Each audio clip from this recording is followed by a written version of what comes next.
या देवी सर्वभूतेषु मातृरूपेण संस्थिता नमस्तस्यै नमस्तस्यै नमस्तस्यै नमः। नमस्कार, एक बार फिर से आप सभी को मेरी ओर से चैत्र नवरात्रि की हार्दिक शुभकामनाएं। मैं चाहता हूं, आशा करता हूं ब्रह्मचारिणी जी की कृपा हम सब पर ऐसे ही बनी रहे। मैं अमय विक्रम सिंह, पूर्व विद्यालय कक्षा 12वीं का छात्र, आप सभी का नवरात्र मनीषा एवं राम जन्मोत्सव के इस द्वितीय दिवस के कार्यक्रम में आपका हार्दिक स्वागत करता हूं। हमारे कार्यक्रम की श्रृंखला का आज यह दूसरा दिवस है। कल हमने इस कार्यक्रम की बहुत ही सुंदर शुरुआत की थी और आशा करता हूं कि ये कार्यक्रम आप सबको पसंद आ रहा होगा। इस कार्यक्रम को आगे बढ़ाते हुए मैं अपने जूनियर वैष्णवी पांडे को बुलाना चाहूंगा, जो इस कार्यक्रम को आगे की ओर अग्रसर करेंगे। धन्यवाद। नमस्कार, सर्वप्रथम आप सभी को चैत्र नवरात्रि के द्वितीय दिवस की हार्दिक शुभकामनाएं। मैं वैष्णवी पांडे, कुरुम विद्यालय के कक्षा 11वीं की छात्रा, आप सभी का हार्दिक स्वागत करती हूं तथा इस कार्यक्रम को आगे की ओर अग्रसर करते हुए मैं पंडित श्री कुलदीप शास्त्री जी को आमंत्रित करना चाहूंगी। वे आए और हमें पावन राम कथा को सुनाकर अनुग्रहित करें। मेरी तरफ से आपको सादर प्रणाम पंडित जी, आपका हार्दिक स्वागत है। जी हरि ओम।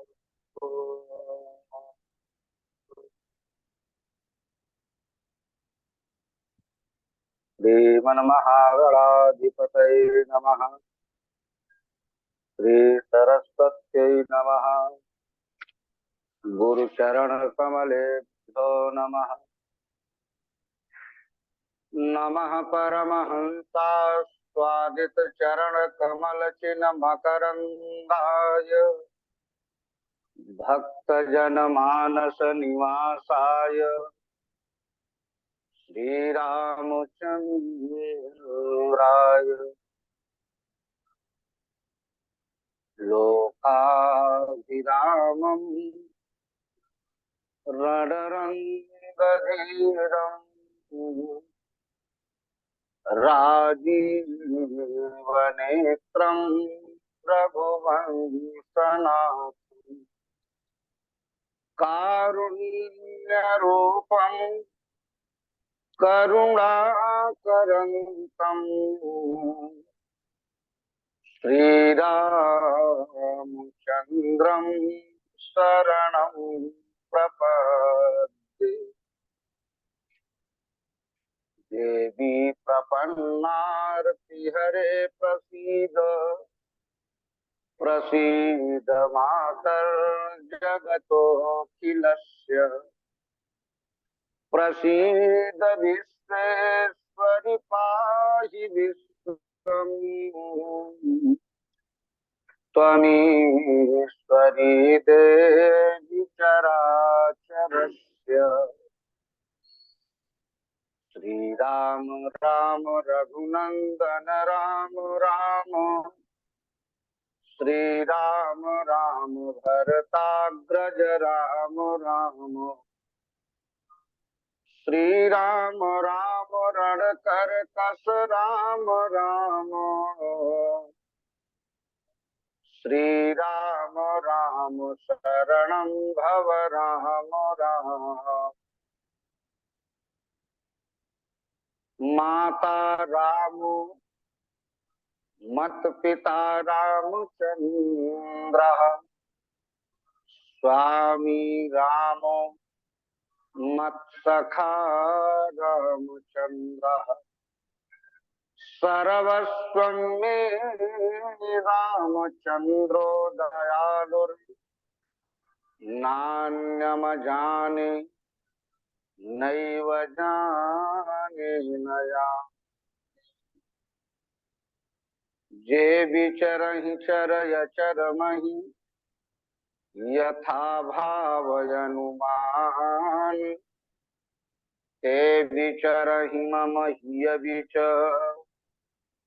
सदा कृष्ण भगवान। बोल रज रामचंद्र भगवान की जय।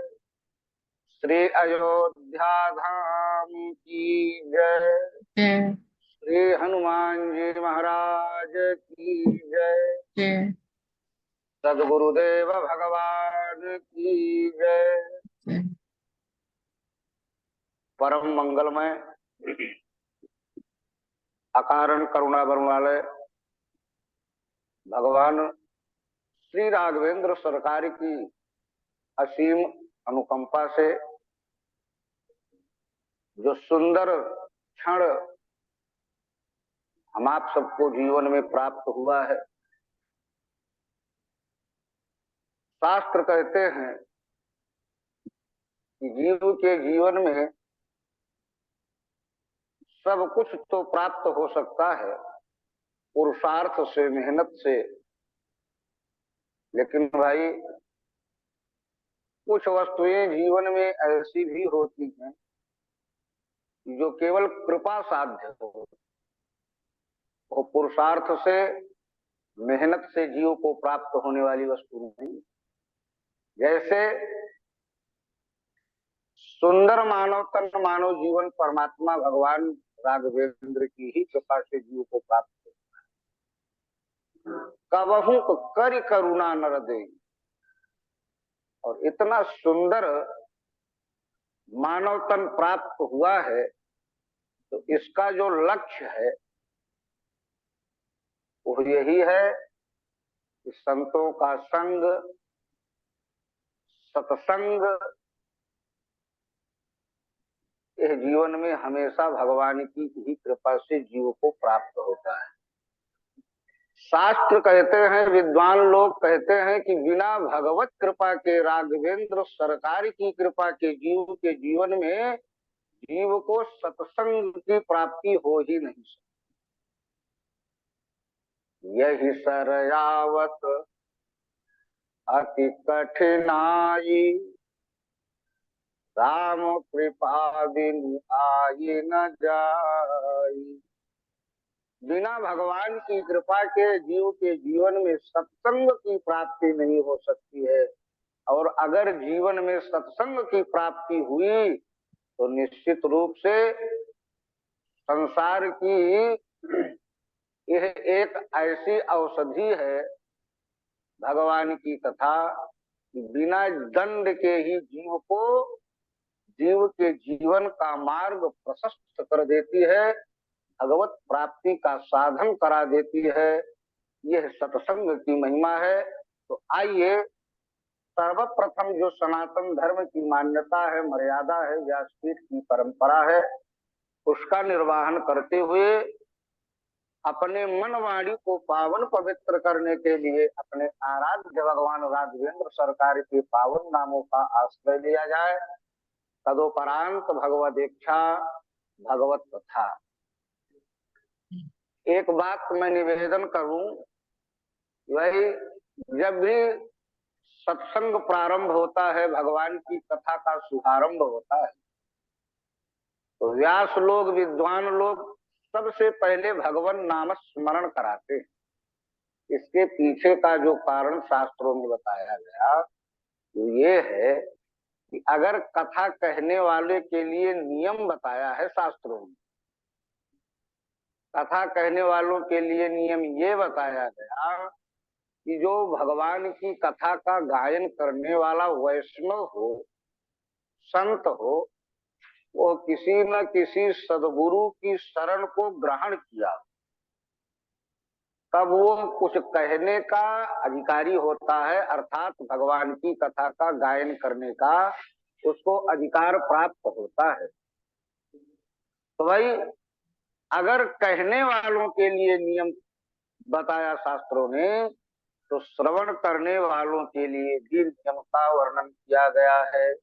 बोल रज रामचंद्र भगवान की।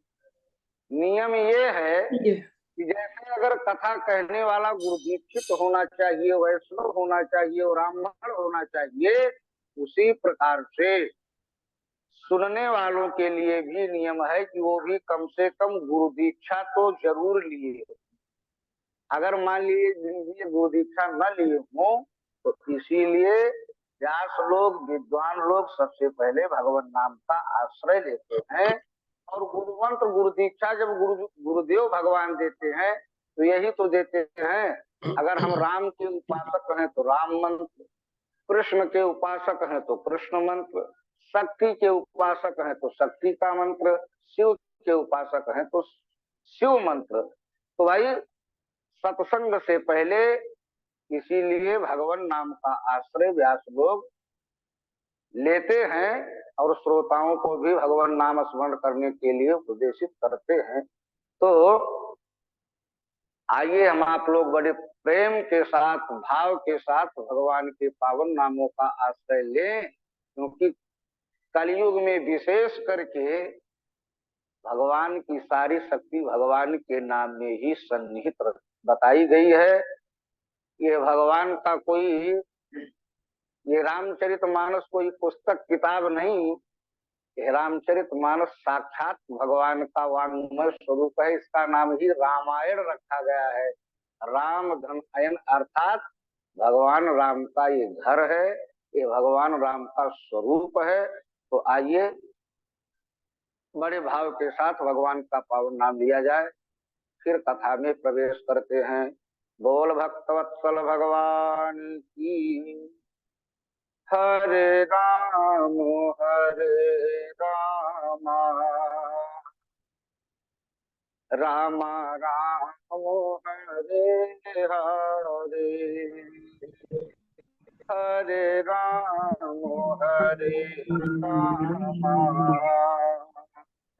राम राम हरे कृष्ण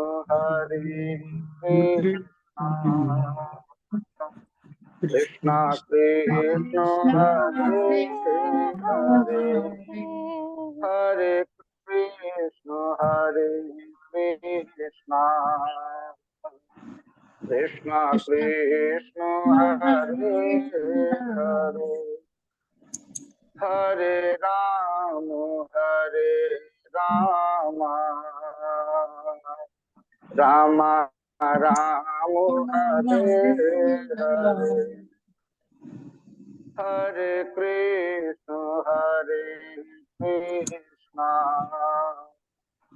कृष्ण कृष्ण हरे हरे। बोल रज रामचंद्र भगवान की जय। कल के पावन चरित्र में हम आप लोगों ने सुंदर भगवान की, तुलसीदास जी के द्वारा जो भगवान की सुंदर वंदना की गई है, संतों की, विद्वानों की, विप्रों की सुंदर आख्यान को हम आप लोगों ने श्रवण किया। देखिए रामचरितमानस में 4 घाट बताए गए। जैसे कोई सरोवर होता है, उस सरोवर में चारों तरफ से घाट बनाया जाता है, लोग जाकर के मज्जन कर सके, स्नान कर सके। उसी प्रकार से रामचरितमानस जो है एक सरोवर है और इसमें 4 घाटों का निरूपण किया है शास्त्रकारों ने, संतों ने 4 घाट बताया है।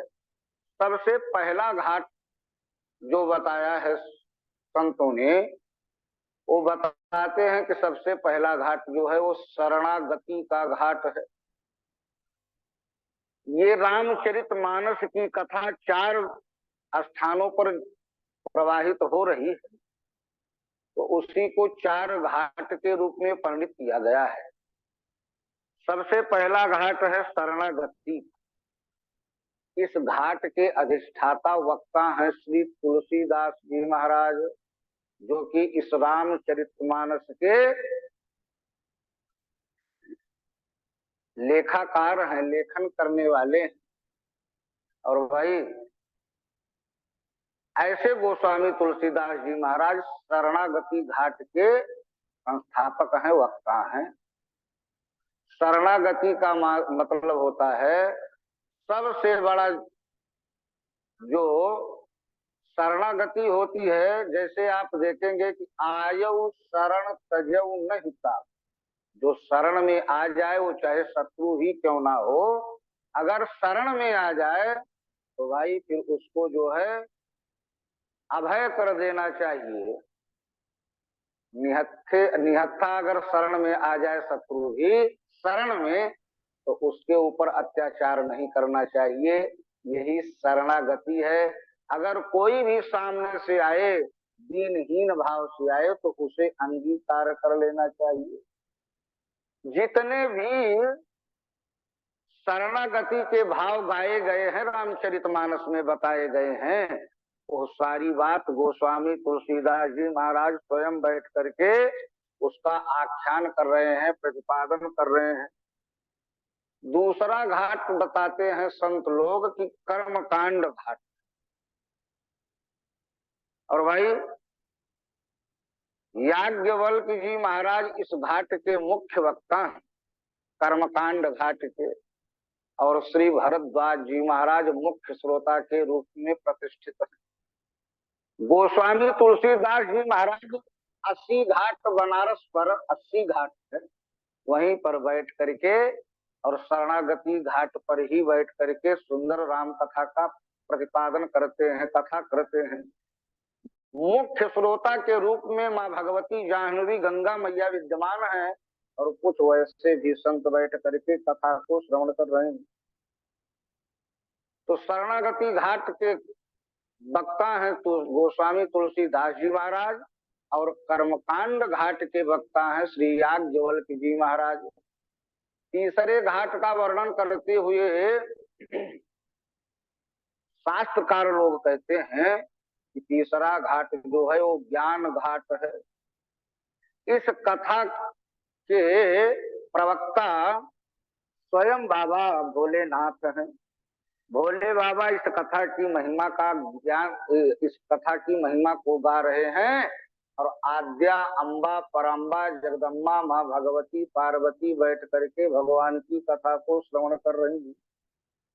जितने भी पूरे रामचरितमानस में जहां पर भी ज्ञान की चर्चा आई है, उसका आख्यान प्रतिपादन स्वयं भोले बाबा ने किया है, क्योंकि यह ज्ञान घाट के वक्ता हैं। और भाई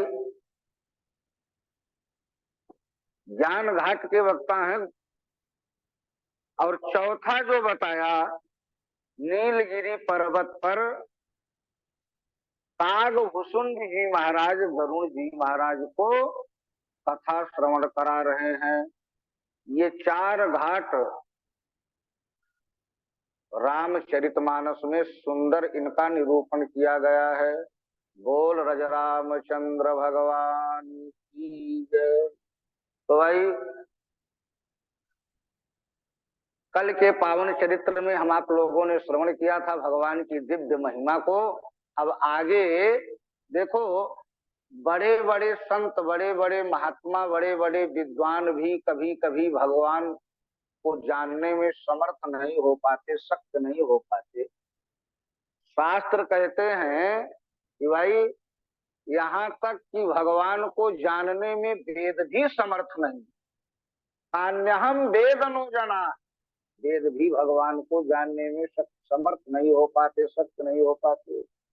अब आगे की चर्चा करते हुए श्री याज्ञवल्क्य जी महाराज के पास भरद्वाज मुनि आए। प्रयागराज में माघ मेला चल रहा था, और उसी माघ मेले में भरद्वाज ऋषि आए, और भगवान के परम भक्त हैं, भगवत भक्त हैं। लेकिन आज भरद्वाज जी के मन में भी संशय हो गया, भ्रम उत्पन्न हो गया, और जा करके सीधे भगवती जाह्नवी गंगा जी में स्नान किया, दान किया, और कर करके सीधे जा करके याज्ञवल्क्य जी के चरणों में लेट करके प्रणाम करते हैं, और उनसे प्रश्न करते हैं कि गुरुदेव, मेरे मन में एक भ्रम हो रहा है, मुझको एक संशय सताए जा रहा है। क्या? नाथ एक संशय बड़ मोरे, करगत वेद तत्व सब तोरे। मुझको बहुत भारी भ्रम हो रहा है, संशय हो रहा है। मैं ये जानने की मेरे मन में प्रबल इच्छा हो रही है कि राम कौन है, राम कौन है, यही जानने की इच्छा हो रही है। जैसे एक जगह एक व्यास जी कथा श्रवण करा रहे थे, इसी संतों के द्वारा मैंने भी सुना। तो 9 दिन तक राम चर्चा किया व्यास जी ने अपनी मति बुद्धि के अनुसार, और जब कथा पूर्ण हो गई तो व्यास जी ने यजमान जी से कहा कि क्या मेरी कथा आपको समझ में आई पूर्ण रूपेण, आपने मेरी कथा को आत्मसात किया? तो उन्होंने कहा कि गुरुदेव, सारी कथा आपकी बहुत अच्छी लगी, बहुत प्रिय लगी, बहुत अच्छे से हमने आपकी कथा को श्रवण किया, आप धन्य हैं। लेकिन गुरुदेव, मेरे मन में एक शंका है, संशय है, भ्रम है। तो व्यास जी ने कहा, निसंकोच आप बताइए क्या भ्रम है आपको। तो यजमान स्त्री ने कहा कि पता नहीं गुरुदेव, मेरे मन में यही भ्रम है कि राम रावण थे कि रावण राम थे, मैं यही अब तक नहीं समझ पाया। तो भाई व्यास जी ने हल्के से अपने मत्थे पर हाथ फेरा और कहा कि भला बताओ, मैंने 9 दिन तक राम कथा का प्रतिपादन किया, आज तक तुमको यही नहीं समझ में आया कि राम रावण थे कि रावण राम था? तो ऐसी कथा नहीं, बड़े बड़े महात्मा, बड़े बड़े विद्वान, बड़े बड़े मनीषी भी जिस कथा को सुन करके भगवान को जानने में समर्थ नहीं हो पाते, आज वही भारद्वाज जी। अच्छा, एक बात और है, हर वस्तु का तो इलाज हो सकता है, लेकिन भ्रम का, संशय का कोई इलाज नहीं हो सकता। इसलिए मैंने कल के चरित्र में वंदना में ही निवेदन किया था, देखो भगवान शिव जो हैं वो विश्वास के स्वरूप हैं। अगर पूर्ण रूपेण आपको विश्वास होगा अपने इष्ट पर, अपने सदगुरु पर, तो आपके मन में भ्रम उत्पन्न ही नहीं हो सकता है, संशय हो ही नहीं सकता है। इसलिए पूर्ण निष्ठा से, पूर्ण विश्वास से भगवान की कथा को सुनना चाहिए, श्रोतव्य। भागवत जी में सुखदेव भगवान कहते हैं राजा परीक्षित से कि राजन, श्रोतव्य, पहले भगवान की कथा को बड़े प्रेम से, विश्वास से श्रवण करना चाहिए। अगर जीवन में हमको सुनना आ जाए तो फिर हमारे जीवन का जो भी भ्रम है, संशय है, वो दूर हो जाए। विडंबना ये है कि आजकल लोग सुनते कम है, सुनाते ज्यादा है। बिना वजह अगर आप कहीं 4 लोग बैठे हैं हम, तो बिना वजह के लोग आपस में चर्चा करते रहते हैं, बिना कुछ पूछे, बिना कुछ कहे आपस में चर्चा करते रहते हैं। इसलिए शास्त्र कहते हैं कि भाई भगवान शिव जो है वो विश्वास के स्वरूप है, तो विश्वास के साथ भगवान की कथा को श्रवण करो। संशय राम कथा सुंदर कर तारी, संशय विहग उड़ावन हारी। जैसे ताली बजाने से पक्षी भग जाते हैं, वैसे राम जी के चरित्रों को सुन करके भाव से, भक्ति से, श्रद्धा से, विश्वास से, प्रेम से हम श्रवण करेंगे तो श्रवण में इतनी शक्ति है कि हमारे मन का जो भ्रम है, संशय है, वो दूर हो जाए। इसमें किसी प्रकार का कोई संशय हमारे मन में रह ही नहीं जाएगा। इसलिए राम कथा है ही ऐसी। तो भाई हर वस्तु का, हर बीमारी का तो इलाज शास्त्रों में बताया गया, लेकिन भ्रम का कोई इलाज संशय का कोई इलाज नहीं। इसलिए श्रद्धा विश्वास रूपी लो, विश्वास के साथ भगवान में निष्ठ हो जाओ। और मैं बड़े विश्वास के साथ ये कह सकता हूँ कि अगर हमारी लगन, हमारी निष्ठा, हमारा विश्वास अपने इष्ट के प्रति, अपने सदगुरु के प्रति अटूट होगा तो फल भी उसका अच्छा होगा, मधुर होगा, और हमारे जीवन में जो कुछ भी भ्रम है, संशय है, वो दूर हो जाएगा।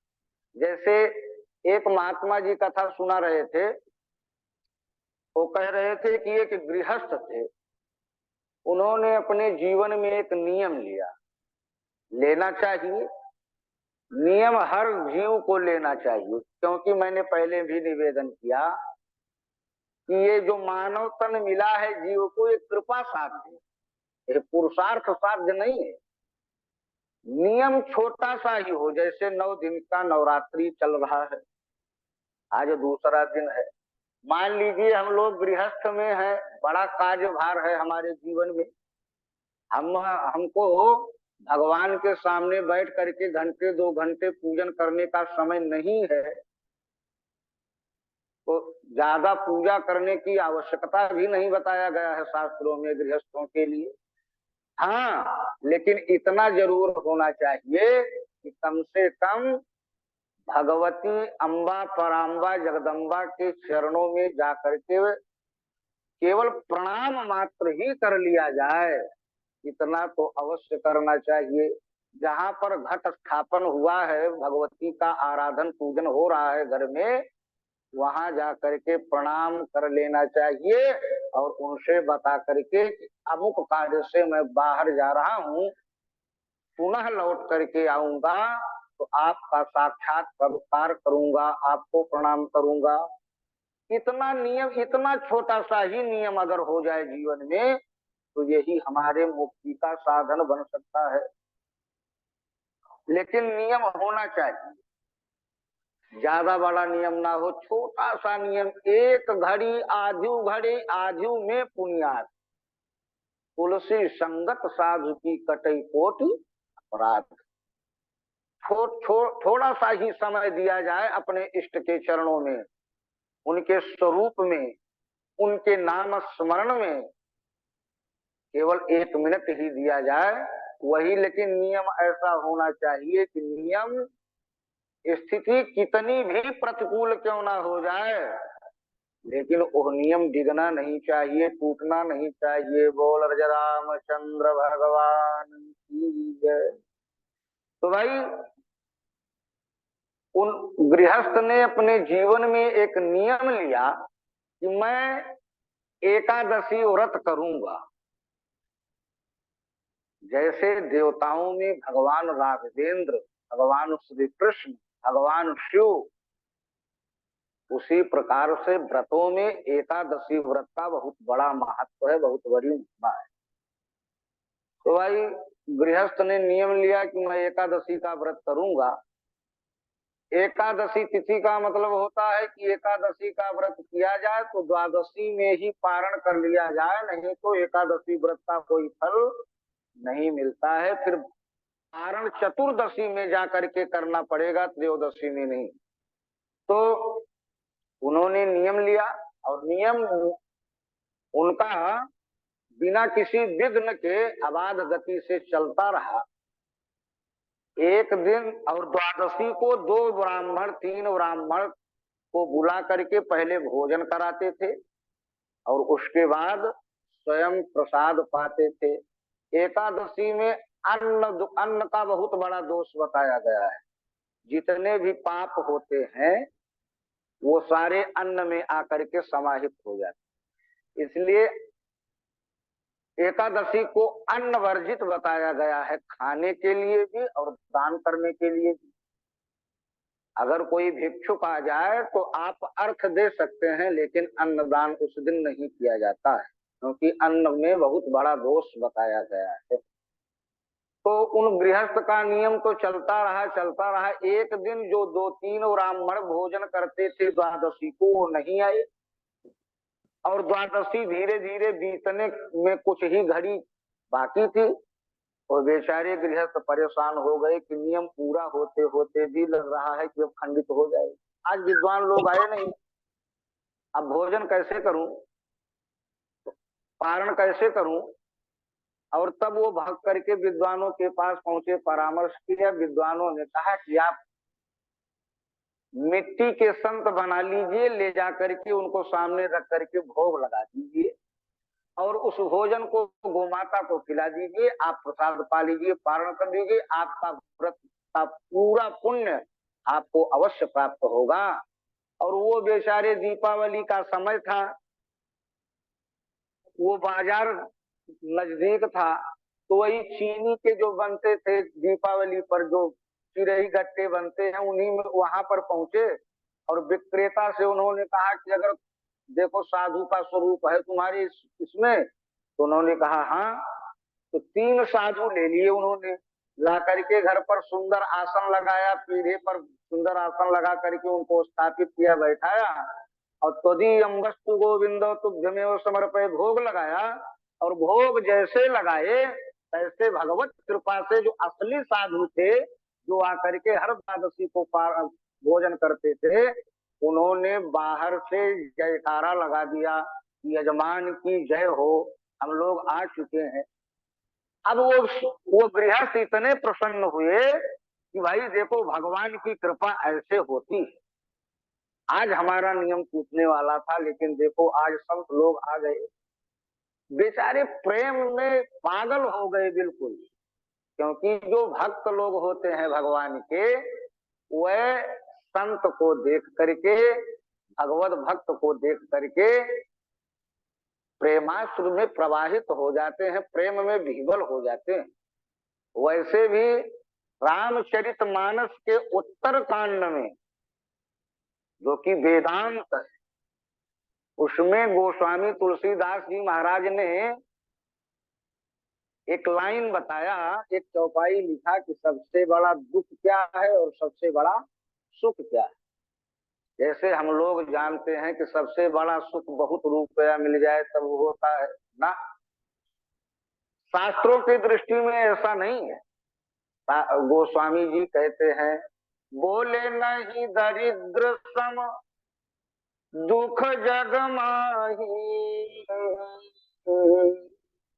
और संत मिलन सम सुख जगना। अगर जो भगवान के भक्त होते हैं, वह निश्चित रूप से जब अपने सदगुरु को देखते हैं, संत को देखते हैं, भगवत भक्त को देखते हैं, तो वो प्रेम में पागल हो जाते हैं। एक बात मैं यहाँ पर और निवेदन करूं, भक्तों का भी लक्षण शास्त्रों में बताया गया है, भक्ति तो सभी लोग करते हैं। और मैं निवेदन करूं, भगवान सब कुछ, जीव के जीवन में भगवान सब कुछ दे सकते हैं, लेकिन भगवान अपनी भक्ति जल्दी से जीव को देते नहीं है। भगवान अपनी भक्ति जीव को जल्दी से देते नहीं है। रुपया पैसा धन दौलत पुत्र पत्नी सब देते हैं, लेकिन भक्ति भगवान की कृपा से ही जीव को प्राप्त होती है और पात्र जान करके भगवान भक्ति देते हैं। जैसे आप दिन भर भक्ति करो, संसार को दिखाने के लिए आप दिन भर माला जप करो, लेकिन अगर आपका हृदय पवित्र नहीं है, अंतःकरण साफ नहीं है, तो फिर भगवान आपको अपनी भक्ति कदापि नहीं दे सकते हैं।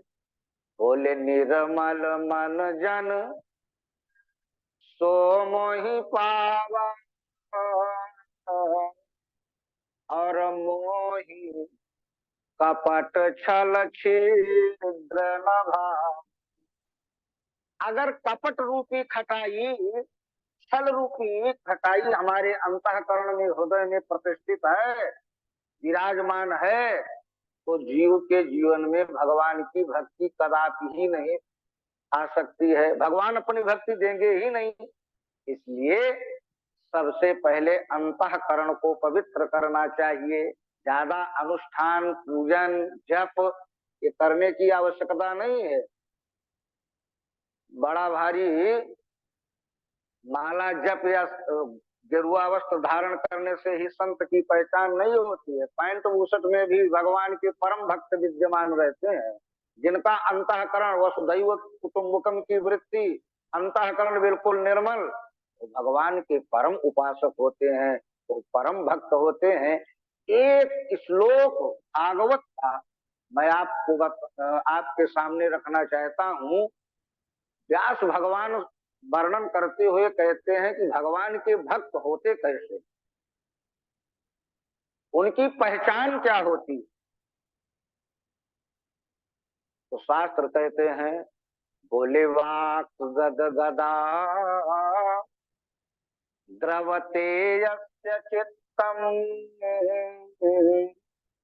रुदस्य वीक्षणं हसते क्वचिच्च विलज्य उदगायति नृत्यते च मदभक्ति योक्तो भुवनं पुनात्। शास्त्र कहते हैं, स्वयं भागवत भगवान कहते हैं कि जो भगवान के परम भक्त होते हैं उनका लक्षण क्या है, आप लोग भी ध्यान दे करके सुनिए। जो भगवान के परम भक्त होते हैं, जिनका अंतःकरण बिल्कुल पवित्र होता है, जिनके हृदय में भगवान की प्रिया रूपी भक्ति हमेशा विद्यमान रहती है, ऐसे भक्तों का लक्षण बताया गया है। ऐसे भक्त कैसे होते हैं, बोले वाक गद गदा, वो जब अपने इष्ट का, अपने सदगुरु का नाम स्मरण करते हैं तो उनकी वाणी जो है द्रवित हो जाती है, द्रवीभूत हो जाती है। द्रवते यस्य चित्तम, उनका जो हृदय होता है वो बिल्कुल द्रवीभूत हो जाता है। वो कबीर भगवान नाम जप में या भगवान की कथा में लज्जा का त्याग कर देते हैं। विलज्य उदगायति नृत्यते च, उनको फिर अपने भगवान, अपने इष्ट के प्रति नृत्य करने में, नाम जप करने में, ताली बजाने में किसी प्रकार की कोई लज्जा उनके अंदर नहीं रहती है। वो कभी रोने लगते हैं। रुदत्य भीक्षणम हसते क्वचिच्च, कभी कभी वो आप अपने इष्ट का ध्यान करते हुए, नाम जप करते हुए, ताली बजाते हुए रोने लगते हैं, और कभी कभी वो हंसने लगते हैं। शास्त्रकार लोग कहते हैं, भागवत भगवान कहते हैं, ऐसे जो भगवान के भक्त होते हैं, ऐसा लक्षण जिन भक्तों के अंदर विद्यमान होता है, ऐसे भक्त जब तीर्थ में पहुंचते हैं तो तीर्थ अपने आप को पवित्र मानते हैं। क्योंकि गंगा जी में तो जितने भी पापात्मा है, दुष्टात्मा है, सब अपने पाप धोने जाते हैं। लेकिन जब भगवान का ऐसा भक्त तीर्थराज प्रयाग में पहुंचता है तो आज तीर्थराज प्रयाग भी हंसता है, और स्वयं भगवती जाह्नवी भी प्रसन्न हो जाती हैं कि आज भगवान का ऐसा भक्त आया है, आज हमारे सारे पाप ताप संताप भूल जाएंगे। बोल भक्तवत्सल भगवान की। ये भगवान के भक्तों का लक्षण बताया है भागवत जी ने, और गोस्वामी जी ने लिखा है, बोले मम गुण गावत पुलक शरीरा और गद गद गिरा नयन बहनीरा। मम गुण गावत, मेरे नाम का गान करते हुए जिसका शरीर में रोमांचित हो जाए, रोमांचमय हो जाए, तन पुलकित हो जाए, और आंखों से प्रेमाश्रु की धारा प्रवाहित होने लगे। मम गुण गावत पुलक शरीरा गद गद गिरा नयन बहनीरा। ये है भगवान के परम भक्त। ऐसे भक्त तीर्थ को भी पुनीत करते हैं, पवित्र कर देते हैं। तो भाई मैं निवेदन कर रहा था कि वो जो गृहस्थ थे, जब असली संतों ने जयकारा लगाया तो दौड़ करके बाहर निकले और जैसे संत भगवान को देखा, ब्राह्मणों को देखा, हृदय गदगद हो गया। आज भगवान ने हमारी सुन लिया, मेरा नियम आज पूर्ण होने वाला है। तो भाई इतने में छोटा सा बालक घर में था उन गृहस्थ के। जब उसने देखा कि असली संत बाहर आ गए हैं तो उसने विचार किया कि अब तो जो ये चीनी के बने संत हैं इनकी तो कोई आवश्यकता यहाँ पर है नहीं। तो उसने अपनी माता जी से कहा कि माँ, अगर आप कहो तो ये जो चीनी के साधु हैं हम इनको खा लें, अब तो असली संत बाहर आ ही गए हैं। मैया ने धीरे से नहीं जोर से कहा, नहीं बेटा, वो तीन हैं, एक को मैं खाऊंगी, एक को तुम्हारे पिताजी खाएंगे, एक को तुम खा लेना। अब बाहर बैठे जो तीनों संत थे उन्होंने जब सुना कि ये खाने की, संतों की खाने की चर्चा घर के अंदर चल रही है, उन तीनों संतों को भ्रम हो गया और वो तीनों संत वहां से द्वार से उन गृहस्थ के यहाँ से लगे भागने। गृहस्थ बेचारे पीछे पीछे दौड़ रहे हैं, महाराज जी ऐसी कोई बात नहीं है ब्राह्मण देवता, अरे मेरी बात को तो सुनो। लेकिन वो सुनने के लिए तैयार नहीं थे। उन्होंने विचार किया तीनों संतों ने कि हमको लगता है कि घर में आज हम लोगों की ही खाने की तैयारी चल रही है, इसलिए लगे भागने। और कुछ दूर भागते भागते सामने ट्रैफिक पुलिस पड़ी और वहां पर पुलिस वालों ने रुकवाया। गृहस्थ पहुंचे, चरणों में प्रणाम किया और कहा, महाराज जी, हे ब्राह्मण देवता, बात ये नहीं है जो आप समझ रहे हैं। मेरा नियम टूटने को था तो मैंने चीनी के संतों को ला करके, विद्वानों से परामर्श करके मैंने अपने नियम को पूरा करने के लिए मैंने उस उद्देश्य से चीनी के संतों को लाया था। आप लोग कृपा करके, आप लोगों को भ्रम हुआ है, संशय हुआ है, आप लोग चलिए और मेरे नियम को आप लोग पूर्ण कीजिए। और भाई तब उन गृहस्थों को, तब उन संतों को विश्वास हुआ और वापस लौट करके आए और जा करके उन गृहस्थ का नियम जो था उसको पूर्ण किया। बोल भक्त वत्सल भगवान की, नाम जपते रहो, काम करते रहो, वक्त जीवन का यूं ही निकल जाएगा। यदि लगन सच्ची भगवान से लग जाएगी, सारे जीवन का नक्शा बदल जाएगा। सारे जीवन का नक्शा बदल जाएगा। लाख 84 भरमन किया दुख सहन, पाया मुश्किल से तब तूने मानो कथन। राह चलते चलो करके सीधी नजर, राह चलते चलो करके सीधी नजर, पैर नाजुक है एक दिन फिसल जाएगा। पैर नाजुक है एक दिन फिसल जाएगा। नाम जपते रहो, काम करते रहो, वक्त जीवन का यूं ही निकल जाएगा। वक्त जीवन का यूं ही निकल जाएगा। खैर बीती का जो जब संभालो जरा, प्रेम गद गदू हुआ निकालो जरा। मोम सा है जिगर उन कृपागार का, मोम सा है जिगर उन कृपागार का, आह लगते ही फौरन पिघल जाएगा। आह लगते ही फौरन पिघल जाएगा।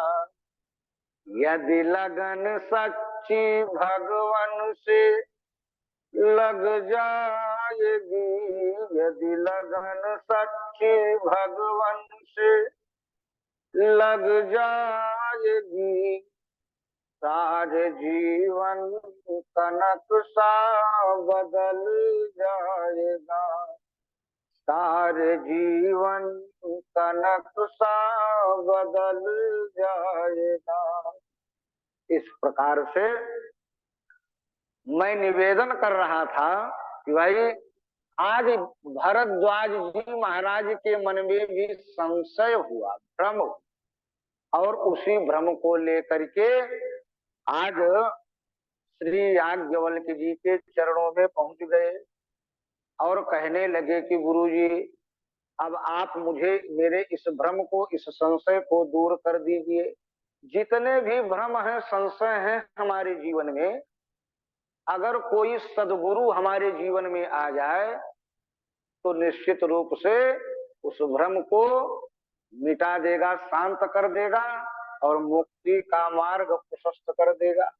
मैं बड़े विश्वास के साथ कहता हूं, देखो एक बात निवेदन करूं कि जीवन दुर्लभ जीवन भगवत कृपा से, कृपा साध्य से प्राप्त हुआ है, तो किसी न किसी संत को निश्चित रूप से हमको, आपको अपने जीवन में अवश्य धारण करना चाहिए। किसी न किसी सदगुरु की शरण को अवश्य धारण करना चाहिए। जैसे रामचरितमानस में एक चौपाई आई है, क्या उत्तरकांड में, वहां पर लिखा है कि सौभागिनी विभूषणहीना विधवन कर श्रृंगार नवीना। एक भावार्थ, एक सुंदर अर्थ तो आप सभी लोग समझ रहे हैं। इस परम कलिकाल में, कठिन कलिकाल में जो सधवा स्त्री होगी, सौभाग्यवती होंगी, शायद वो श्रृंगार कम ही करेंगी, लेकिन जो वैधव्य होंगी उनका श्रृंगार नवीन होगा। बोल रजरामचंद्र भगवान की जय। तो भाई,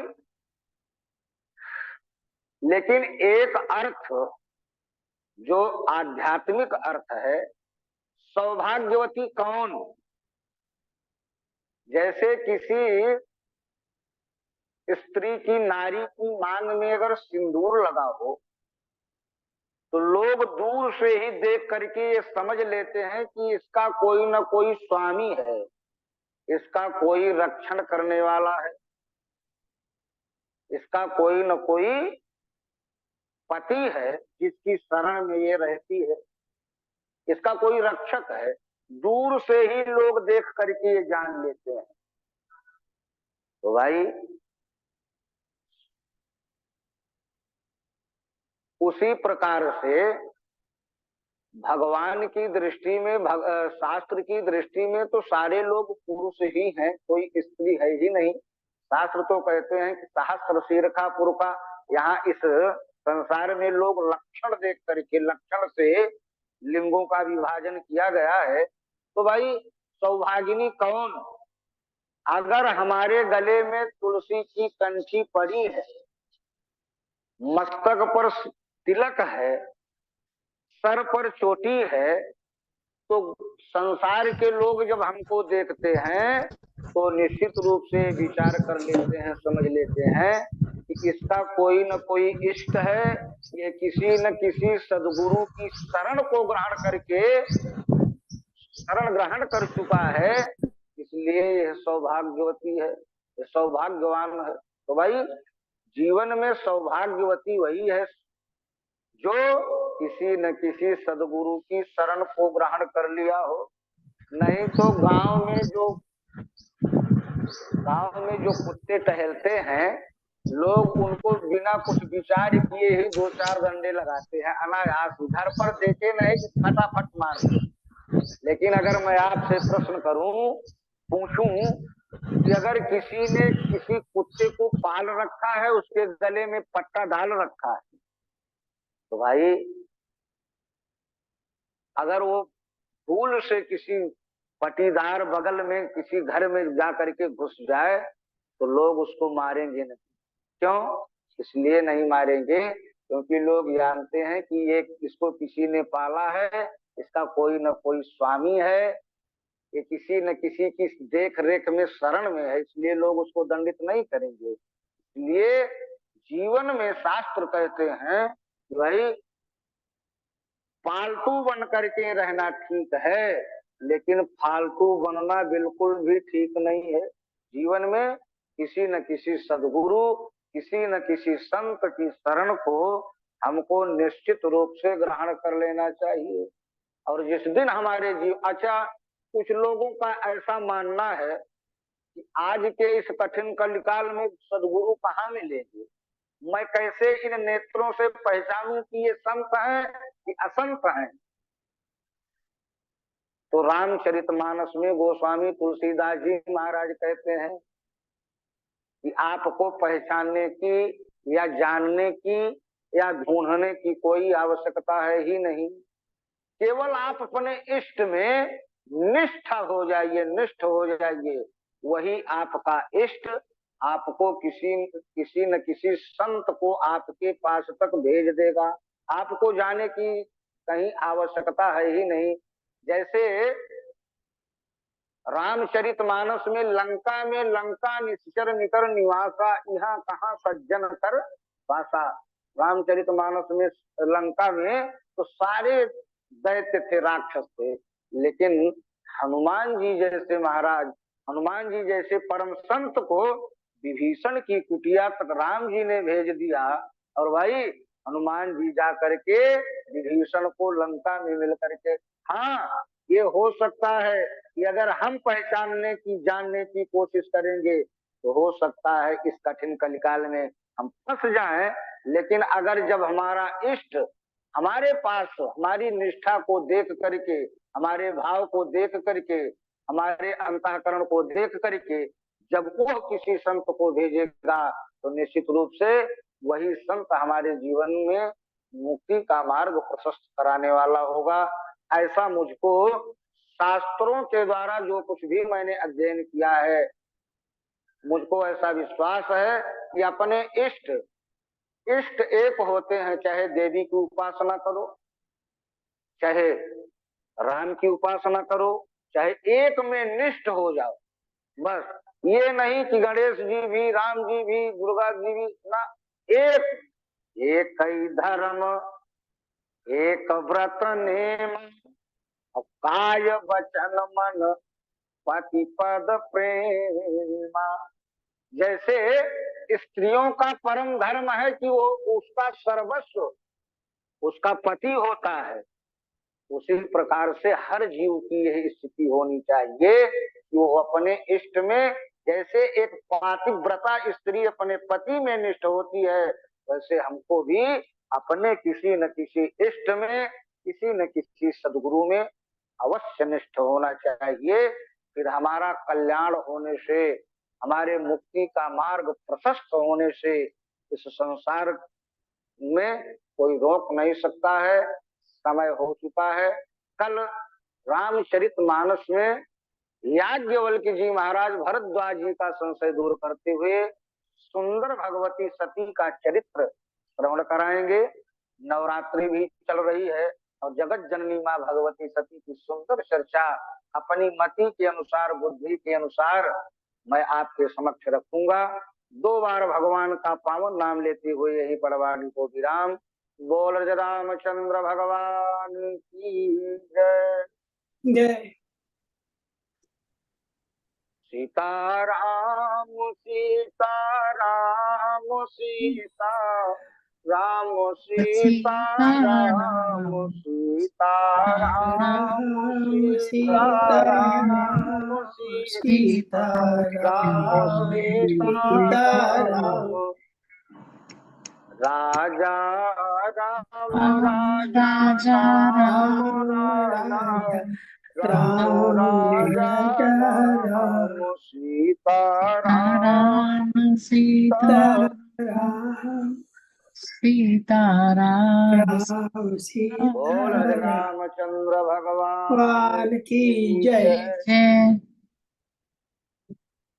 बहुत सुंदर आचार्य कुलदीप शास्त्री जी, आपने इतने अच्छे तरीके से, अब लगता नहीं है कि किसी कथा का बैठकर इस तरीके से हम सुन रहे हैं, बल्कि लगता है कि कुछ ऐसी व्यवहारिक बातें हैं जो आप करते हैं और जिनको हमें अपने जीवन में उतारना चाहिए। अपने जो हमारा दैनिक क्रियाकलाप है या जो हम जीवन जीते हैं, उसमें यदि आपके जो विचार हैं और आपकी जो बातें हैं उनको अगर हम उतारें तो इसमें कोई शक नहीं है, संदेह नहीं है कि हम एक अच्छा जीवन जी सकते हैं और अपने परिवार का ही नहीं बल्कि समाज के कल्याण में भी अपना योगदान दे सकते हैं। और आपकी जो कथा है बहुत ही रुचिकर है, और जिस तरीके से आप इसका पाठ करते हैं या सुनाते हैं इसको, वो अपने आप में एक बहुत ही अलग और बहुत ही अच्छा अनुभव है। बहुत धन्यवाद आचार्य कुलदीप शास्त्री जी। और आज दूसरा दिन है नवरात्र का। आने वाले 7 दिनों तक हम आपको सुनते रहेंगे, और आज के लिए आपका बहुत बहुत धन्यवाद।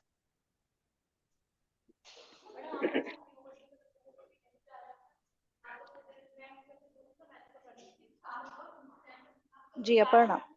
जी थैंक यू पंडित जी, आपका बहुत बहुत धन्यवाद। जैसा अनुजा जी ने कहा, हम अगले आने वाले दिनों में भी, अगले 7 दिन अभी हैं कार्यक्रम के, तो बार बार आपसे कथा के माध्यम से कुछ नई बातें हम जानेंगे।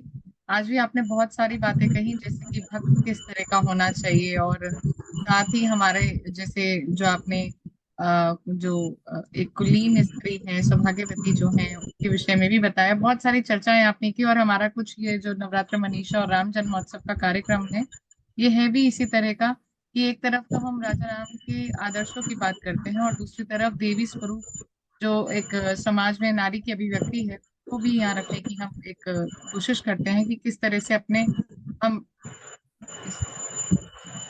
हम अपने इस कार्यक्रम के थ्रू उन सब बातों को भी सामने रखें। तो आपका बहुत बहुत धन्यवाद।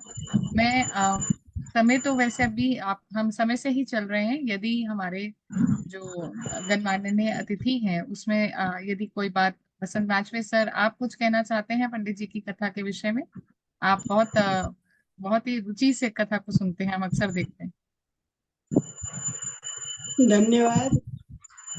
मैं पंडित जी का भी बहुत आभारी हूँ, वो अच्छी अच्छी चीजें बताते हैं। परंतु मुझे जो अच्छा सबसे लगा कि कर्मकांड का ज्ञाता याज्ञवल्क्य मुनि थे, और मैं उनके बारे में पढ़ूंगा, क्योंकि मेरा कर्मकांड और ज्ञान कांड पर कुछ एक मैंने लेख लिखा है कि दोनों में अंतर क्या है और दोनों का महत्व क्या है, ये भी मैं लिखना चाह रहा हूँ। अब मैं पढ़ूंगा। पंडित जी को बहुत बहुत धन्यवाद। जी बिल्कुल, जैसा आपने कहा सर, ये बात सही है। जो याज्ञवल्क्य ऋषि हैं, उनके द्वारा यजुर्वेद कहा गया है पूरा, और बाद में उसके ब्राह्मण ग्रंथ इत्यादि, जिन पे मेरा जो विषय भी है रिसर्च का, तो उन्होंने जो है कर्म कांड के विषय में बहुत ही बृहद विस्तार किया है। और पंडित जी शायद हमें बीच बीच में कुछ कुछ बातें बताते रहे, कैसे यज्ञ करने चाहिए, कैसे इन रिचुअल्स का हमारे जीवन पर क्या असर पड़ता है। वो सारी बातें भी मैं अक्सर, बलराम सर हमें ये बातों को अभी सर हैं मीटिंग में, अगर वो इस पर थोड़ा सा अपना डालना चाहे प्रकाश तो अच्छा रहेगा, क्योंकि सर रिचुअल्स को दूसरी नजर से कहते हैं। उन्होंने गीता का जो प्रोग्राम भी चल रहा है उसमें वो जोड़ते हैं कि किस तरह से ये यज्ञ ही है जो हमें एक्शंस के थ्रू अपने कर्तव्य को पहचानने की बात रखता है। तो मैं प्रोफेसर बलराम सिंह जी को भी आमंत्रित करना चाहूंगी, यदि वो थोड़ी सी दृष्टि उस पर और डाले कर्म कांड के विषय में। हम समझे हमारा तो आखिरी में आता था सर, लेकिन आप हमेशा आमंत्रित हैं, क्योंकि कई बातें हैं जिसमें आपके चिंतन की आवश्यकता रहती है। जी। हमने कर्मकांड का जो सबसे बड़ा बुला लिया। कर्मकांड का जो सबसे बड़ा महत्वपूर्ण विषय मुझे समझ में आया है कि न्यूरो साइंस वालों ने ये न्यूरो साइंस के माध्यम से ऐसा प्राप्त किया, उनको ज्ञान प्राप्त हुआ है कि जो हम फिजिकली जो चीज करते हैं वही चीज हमारे मन में जो होता है, वो उसका दोनों का जो प्रोसेसिंग होती है ब्रेन में एक ही जगह होती है। इसका मतलब है कि कर्मकांड आपको सहायक होता है। आप ध्यान करते हैं, समझते हैं, सोचते हैं, वो ठीक है, लेकिन अगर आप कर्मकांड भी उसी भाव से करते हैं तब वो आपके समझ बढ़ाने में सहायक होता है। इस तरह जैसे हम लोग केमिस्ट्री पढ़ते हैं तो केमिस्ट्री के वैसे तो इलेक्ट्रॉन का इमेजिन कर सकते हैं और किसी स्ट्रक्चर का इलेक्ट्रॉन और प्रोटॉन और न्यूक्लियस और कार्बन एलिमेंट मिला के बना सकते हैं, लेकिन जब उसी चीज को सामने रख देते हैं तो हमको समझ में अच्छे से ज्यादा आता है, इसीलिए उसको हम बनाते हैं। सारे जितने साइंस के जितने विषय हैं सब में, चाहे वो मैथमेटिकल फार्मूला होगा या केमिकल फार्मूला होगा या बायोलॉजिकल स्ट्रक्चर होगा, इससे लोगों को ज्ञान होने में, मिलने में सहायक होता है। इसमें एक विकासन ये है, सतर्कता हमको ये बरतनी है कि कुछ लोग सिर्फ उसी को मान लेते हैं जो लिखा हुआ है, ये नहीं समझते किसी चीज को वो रिप्रेजेंट कर रहा है, किसी चीज का, किसी जो भी सिस्टम है या कोई प्रोसेस है उसका हमारे लिए वो एक तरह से रिप्रेजेंटेशन कर रहा है और उसको लेके हमको ग्रहण करना चाहिए। अब जैसे अब पंडित जी ने काफी चीजें बताई यहाँ पर, उसमें यह है कि जैसे भौतिक रूप से है, मानसिक रूप से है, आत्मिक रूप से है, ये तीनों स्थानों पर हमको ग्रहण करना चाहिए, सिर्फ कर्मकांड पे नहीं छोड़ देना चाहिए। बस यही इतने मैं देखता हूँ गलतियां यहाँ हो जाती है। जी बिल्कुल सर, आप क्योंकि वैज्ञानिक है इसीलिए आपने उससे विज्ञान की दृष्टि से हमें समझाने की कोशिश की है कि कर्तव्य तो हमें करना है लेकिन उसको समस्त दृष्टियों से देखते हुए, साथ लेके समग्र दृष्टि से तभी आगे बढ़ना चाहिए। तो हम धन्यवाद करते हैं पंडित जी का, और कल फिर उनसे मिलेंगे और कथा को आगे सुनेंगे, आगे की कथा को। तो धन्यवाद पंडित जी। एंड हम प्रोफेसर सिंह से भी अनुरोध करेंगे पुनः, और कार्यक्रम को आगे बढ़ाने के लिए मैं आमंत्रित करना चाहूंगी जो हमारे साथ छोटे बच्चे स्कूल से इस कार्यक्रम को आगे लेके बढ़ रहे हैं। मैं अमय विक्रम जी से निवेदन करूंगी। कार्यक्रम को आगे की ओर संचालित करते हुए अब हम आपके समक्ष एक बहुत ही मनोरम प्रस्तुति की ओर ले चलेंगे। यह प्रस्तुति हमारे विद्यालय कुरुम विद्यालय के छात्रों द्वारा ज्ञान की देवी अर्थशास्त्री देवी माँ सरस्वती के ओर समर्पित है। माँ सरस्वती की कृपा हम सब पर सदैव बनी रहे और वह हमारे अज्ञान रूपी तिमिर का नाश करके हम सबको सदैव मार्गदर्शन करे। इसी आशा के साथ आइए इस मनोरम प्रस्तुति का आनंद लेते हैं। धन्यवाद।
इस सुंदर प्रस्तुति को देखकर हम सभी के हृदय में मां सरस्वती का पावन विचार अवश्य ही आया होगा। मन को मोह लेने वाली इस प्रस्तुति के लिए हम कलाकारों का धन्यवाद करना चाहेंगे, जिनकी वजह से हमारा कार्यक्रम और भी दर्शनीय हो जाता है। कार्यक्रम में आगे अग्रसर होते हुए अब समय आ चुका है कि हम कुरोम विद्यालय के कुछ शिक्षकों को कुछ महत्वपूर्ण विषयों पर चर्चा करने के लिए आमंत्रित करें। और इसीलिए मैं सर्वप्रथम हमारी सामाजिक विज्ञान की शिक्षिका मिस काजल मिश्रा मैम का स्वागत करना चाहूंगी, जो कि बच्चों की पसंदीदा टीचर्स में से एक हैं। मैम आए और हमें भारतीय सभ्यता एवं संस्कृति के विकास के बारे में समझाएं। कार्यक्रम में आपका हार्दिक स्वागत है मैम।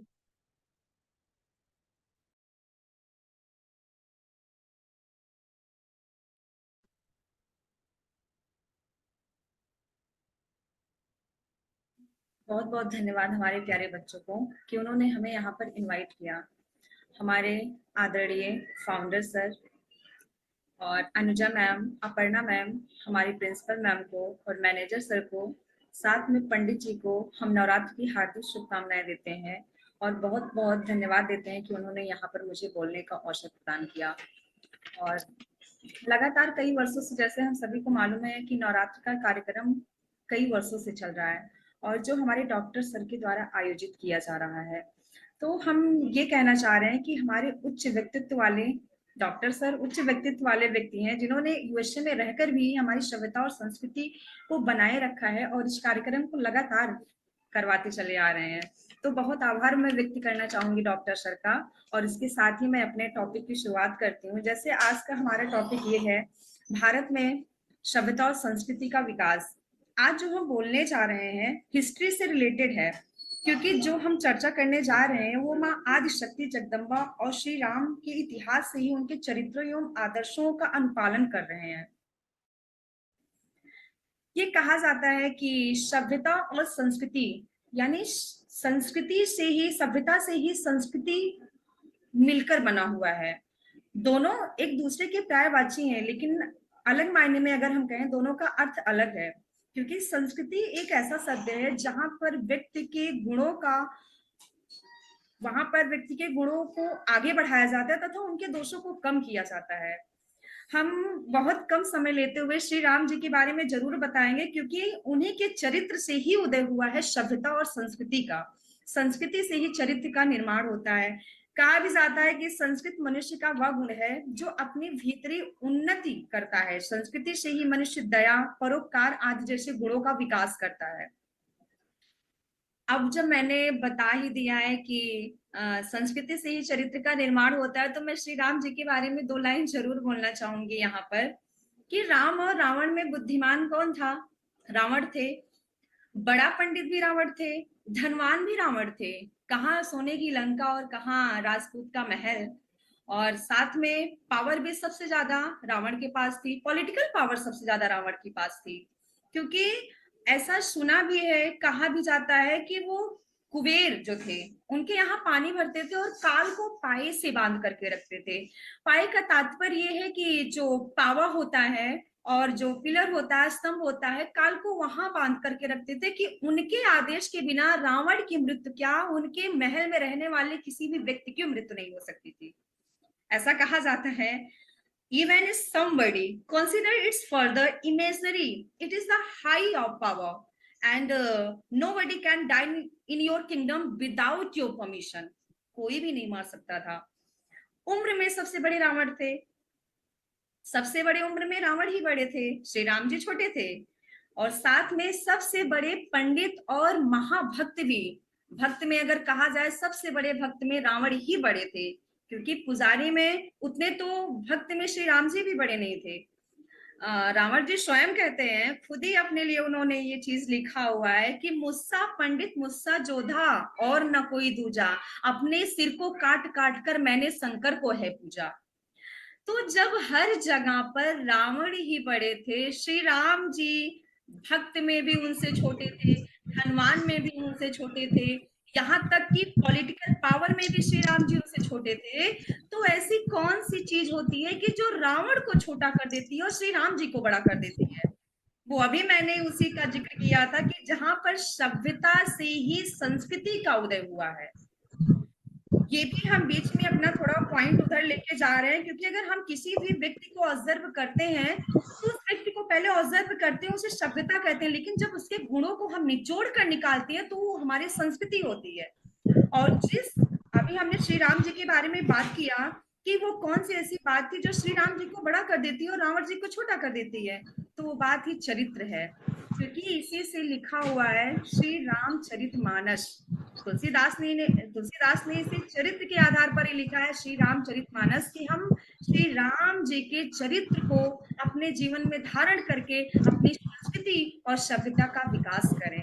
और उम्मीद भी रखते हैं कि ऐसा हो भी रहा है, क्योंकि हमारे भारत के संस्कृति और सभ्यता को देखकर ही कोई भी अगर वॉर होता है, यूक्रेन का हम एग्जाम्पल देखते हैं, रशिया का देखते हैं, तो हमारे भारत को ही बुलाया जाता है, इसी संस्कृति और सभ्यता के आधार पर ही बुलाया जाता है। तो बस हम यही कहना चाहेंगे कि श्री राम जी और माँ जगदम्बा जी के चरित्र को अपने जीवन में धारण करके हम अपनी संस्कृति और सभ्यता का विकास करेंगे। बहुत बहुत धन्यवाद।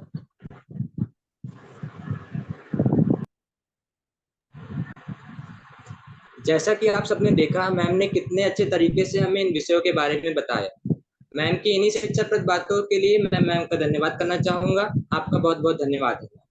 इसी क्रम में आगे बढ़ते हुए हम अपने विद्यालय के दूसरे अध्यापक श्री आशुतोष मिश्रा जी को बुलाना चाहेंगे, जो कि विज्ञान के अध्यापक हैं।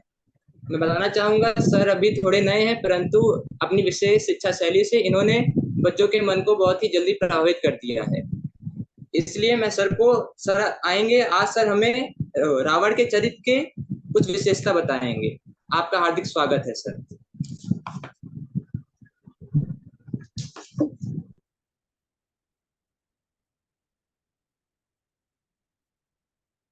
मैं आशुतोष मिश्रा, पीआरटी साइंस, यहाँ पर उपस्थित सभी लोगों को सादर प्रणाम करता हूँ और एवं नवरात्र की बहुत बहुत शुभकामनाएं देता हूँ। जैसा कि मेरा विषय रावण का चरित्र चित्रण है।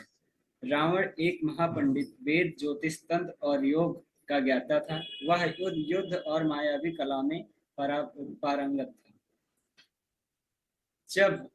जब वह मरणासन की अवस्था में था, तब प्रभु श्री राम ने लक्ष्मण को कहा था कि जाओ उसके पास जाकर को शिक्षा ले लो। राजनीति, नीति और शक्ति का महान पंडित विदा हो रहा है,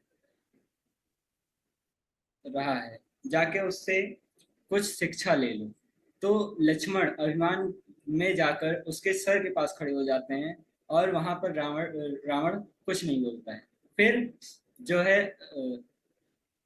लक्ष्मण फिर से लौट के आते हैं और राम जी से कहते हैं कि रावण को अभी भी इतना अहंकार है कि उसने हमको कोई शिक्षा नहीं प्रदान की। तब राम जी वहां पे बहुत ही सुंदर सा वाक्य कहते हैं कि गुरु से अगर शिक्षा लेनी है तो उसके सर के पास नहीं, उसके चरणों में आना चाहिए, तो आपको वहां पे बहुत ही अच्छी शिक्षा मिलती है। तो फिर से लक्ष्मण जी जाते हैं रावण के पास, कहते हैं वहां पे जाके पहले तो प्रणाम करते हैं रावण से, फिर कहते हैं कि आप हमें कुछ अच्छी बातें बताइए जिससे हमको सीख मिले। तो रावण जो है लक्ष्मण को शिक्षा देते हैं सुबह से शीघ्रम। पहले जो शिक्षा थी वो थी सुबह से शीघ्रम। मैंने जब सुबह से शीघ्रम का अर्थ है कि जो काम हम कर रहे हैं उसे अच्छी तरीके से लगन पूर्वक जल्दी से करना चाहिए। जो शुभ काम है उसको जितना जल्दी हो सके उसको खत्म करना चाहिए। जो जो जो बेकार काम है, यानी कि जो खराब काम है, उसको जो है जितना टाल सके उसको टाल देना चाहिए। जैसे मैं श्री राम के शरण में आने में देर कर दी तो मेरी दुर्गति ये हुई। और फिर शत्रु, दूसरी बात जो रावण ने समझाई वो थी शत्रुओं को कभी छोटा नहीं समझना चाहिए। यानी कि मैंने जो है अपने शत्रु को जो है छोटा समझा और इस बात को समझ नहीं पाया, इस वजह से आज मेरी ये दुर्गति हुई। और कोई तुच्छ नहीं होता। जो तीसरी बात बताई वो बताई कि कोई तुच्छ नहीं होता। मतलब जब वरदान मिल रहा था ब्रह्मा जी से रावण को, तो रावण ने कहा कि जो है मुझे जो है मुझे ना वानर मार सके, वानर मनुष्य को छोड़कर बाकी और कोई मार न सके। तो वहां पे जो है रावण उसको, मनुष्य को और वानर को तुच्छ समझता था। शक्ति उसके पास कई सारी शक्तियां थी, मायावी शक्ति थी, और रावण हमेशा हर समय किसी ना किसी खोज को खोजा करता था, आविष्कार करता था और कई सारे पुस्तकें लिखा करता था। फिर उसके बाद लगन का पक्का था रावण, मतलब जो वो काम ठान लेता था उसको पूर्ण करके वो दम लेता था। इससे हमें कई सारी शिक्षाएं मिलती हैं। जैसे ऐसी रणनीति हमें अपने जीवन में, दैनिक जीवन में ऐसी रणनीति अपनानी चाहिए कि कोई उसे भेद न सके, उसे जो है तोड़ न सके, और हम हमेशा सफलता की सीढ़ियों पर चलते जाएं। और लगन का पक्का, यानी कि अगर हम अपनी किसी काम को ले रहे हैं और लगन से कर रहे हैं तो वह काम निश्चित है कि वो उसको पूर्ण होगा और हम एक दिन जरूर सफल होंगे। इसी के साथ सबको नमस्कार एंड धन्यवाद। सर ने बड़ी ही सरलता के साथ हमें इन विषयों के बारे में समझाया, जिसके लिए हम सर का बहुत आभार प्रकट करते हैं। आपका बहुत बहुत धन्यवाद है सर। अब तक हमने देखा कि कुरुम विद्यालय के कुछ शिक्षकों ने हमें कितने अच्छे ढंग से इन विषयों के बारे में समझाया। कार्यक्रम में आगे की ओर बढ़ते हुए अब समय आ चुका है कि हम हमारी कुरुम विद्यालय की प्रधानाध्यापिका श्रीमती शगुफा अफजल मैम का स्वागत करें, उन्हें बुलाएं ताकि वे आए और हमें कुरुम विद्यालय तथा उसकी फैकल्टी के बारे में कुछ जानकारियां दे। कार्यक्रम में आपका बहुत बहुत स्वागत है मैम।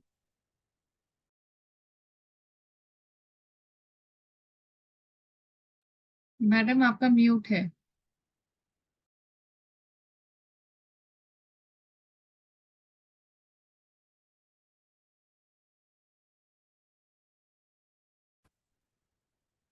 Thank you Vaishnavi.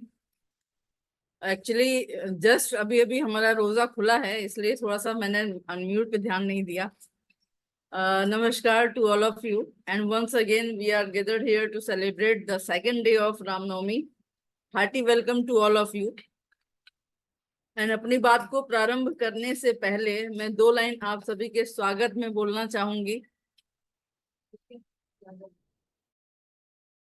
ऐबादे सबा कुछ तूने सुना, ऐबादे सबा कुछ तूने सुना, मेहमान जो हमारे आए हैं, कलियां न बिछाना राहों में, कलियां न बिछाना इनके चरणों में, हम नजरों को बिछाने वाले हैं। जैसा कि आपने अभी देखा, हमारे बच्चों ने एक डांस प्रस्तुत किया आपके सामने, जो कि बहुत ही अच्छा परफॉर्म किया बच्चों ने। हमारे टीचर्स आशुतोष और काजल मिश्रा जी ने बहुत सारी बातें बताई रावण के बारे में, राम जी के आदर्श के बारे में, संस्कृति और संस्कार के बारे में, जिसके बारे में कल मैंने बताया कि मैं अपने बच्चों को शिक्षा से ज्यादा जोर संस्कृति और संस्कार पर देती हूँ। उसी श्रृंखला में आगे बढ़ते हुए मैं आज आप लोगों से अपने स्कूल की एक साइंस फैकल्टी के बारे में बताना चाहती हूँ। आज का युग विज्ञान का युग है। हम सभी जानते हैं कि आज जो है, इन टुडेज वर्ल्ड, ऐसा कोई भी व्यक्ति नहीं है जो साइंस से, विज्ञान से और विज्ञान के आविष्कार से वंचित हो। हम जिधर देख रहे हैं उधर विज्ञान का वरदान नजर आता है। कह सकते हैं कि व्हाट इज साइंस? साइंस किसी भी चीज की सिस्टमेटिक स्टडी, किसी भी चीज की सिस्टमेटिक अप्रोच को कह सकते हैं। आज साइंस इतना डेवलप्ड हो गया है कि हम बड़ी से बड़ी बीमारियों से भी लड़ ले रहे हैं। रोबोट का कार्य भी कर रहा है, रोबोट जो कार्य कर रहा है वो भी एक साइंस की ही देन है। वो एकदम मनुष्य की तरह से काम करता है। इसी तरह से हम अब हमारे विद्यालय में भी साइंस को इसीलिए हम महत्व दे रहे हैं कि जो हमारे बच्चे हैं, आज के बच्चे कल के युग निर्माण के ये बुनियाद है हमारे देश की। इनको सीखना है। ये हमारे जो हमारा राष्ट्र, इसके भविष्य है। तो इनको हमको बहुत अच्छे से समझाना है। तो उसके बारे में मैं, जैसा कि आप हमारे स्क्रीन पर देख भी रहे हैं, हमारे यहाँ एक कंपोजिट लैब है जिसमें हमारे स्कूल के स्टैंडर्ड 6 से ग्रेड से लेके हम 9-10 के बच्चों को वहां पर ले जाते हैं और उनको कई तरह की फ्लावर्स पे और पत्तियों पे प्रैक्टिकल्स वगैरह करके उनको बताए जाते हैं। इसके अलावा हमारे यहाँ chemistry lab, physics lab, bio lab, सभी लैब्स अलग अलग हैं, जिसमें से आप टीचर्स उनको हर प्रैक्टिकल के बारे में बहुत ही थॉरली, क्योंकि आज जो स्टडी हो गई है, सीबीएसई ने भी रीडिंग और लर्निंग से ज्यादा एक्टिविटी पे ज्यादा जोर दिया है। तो हम उस जितनी भी नॉलेज है, क्योंकि हम ये मानते हैं कि जो चीज हम प्रैक्टिकल में करते हैं उससे हमको ज्यादा समझ में आएगा, इसलिए हम बच्चों को ज्यादा से ज्यादा प्रैक्टिकल पे ध्यान दिलवाते हैं। और इसके अलावा हमारे यहाँ बच्चे, एक हमारा स्कूल के ही नाम पे सौभाग्य ये भी हमारा कह सकते हैं कि हमारे ही स्कूल के नाम पे हमने डॉक्टर साहब ने 3 नाम उस सेंटर के लिए दिया था। लखनऊ में मोहनलालगंज में हमारा एक साइंस सेंटर स्थित है, स्कूल ऑफ एडवांस साइंस के नाम से, जिसके लिए 3 नाम सजेस्ट किया था डॉक्टर साहब ने। और ये हमारा सौभाग्य है कि उसे भी हमारा कुरु ओम नाम ही मिला। वो साइंस सेंटर हमारा मोहनलालगंज में, जहाँ की कई कई जगह के बच्चे आते हैं, हमारे बच्चे भी वहां पर जाते हैं और गए भी थे। साइंस के कई रिसर्च उन्होंने किया वहां पर। और कल जैसा कि डॉक्टर साहब ने बताया कि जेएनयू से कोई आया था, उन्होंने बताया कि हमारे बच्चों ने बहुत अच्छा वहां पर अपने आप को साबित किया, प्रूफ किया।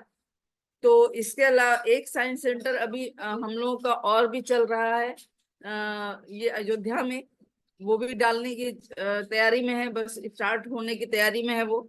तो इस तरह से हम अपने बच्चों को साइंस से रिलेट करके, यहाँ तक कि हम अपने बच्चों को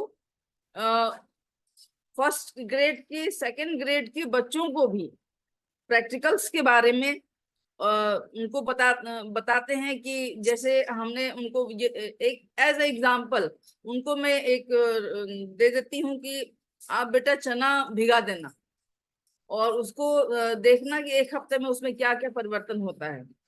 और बच्चे बड़े शौक से उसको करके लाते हैं, उसमें रूट्स वगैरह निकलती हैं, बच्चे बड़े खुश भी हो जाते हैं कि मैम इसमें ये परिवर्तन हो गया है। इस तरह से हम लोग काम करते हैं।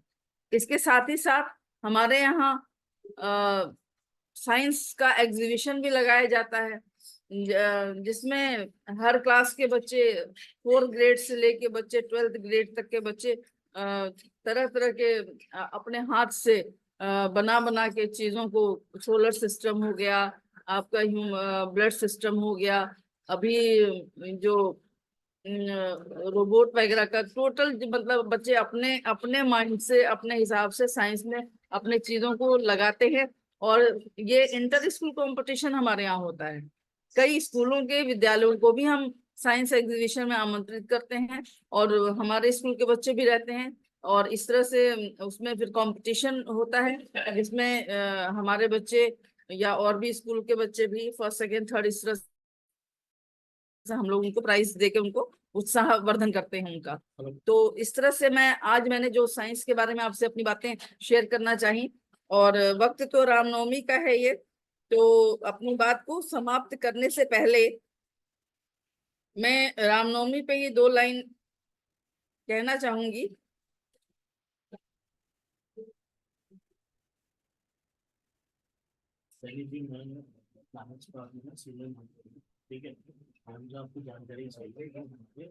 जी, तो रामनवमी पे आप सभी का बहुत बहुत, आप सब लोग ईश्वर सबको सुख दे और इस व्रत का सबको फल मिले। और आज जैसा कि हम देख रहे हैं कि आज हमारा रोजा आखिरी था, लेकिन हम मिलते रहेंगे और इसी तरह से रामनवमी का 17 तक अभी चलना है हमारा कार्यक्रम। तो अभी मैंने समझ लिया कि रोजा खोला है, मगर मैंने अभी पानी नहीं पिया है। मैंने सिर्फ एक खजूर खा के रोजा खोल के मैं बैठ गई हूँ कि आप लोगों का साथ मुझे बहुत अच्छा लगता है। थैंक यू, नमस्कार।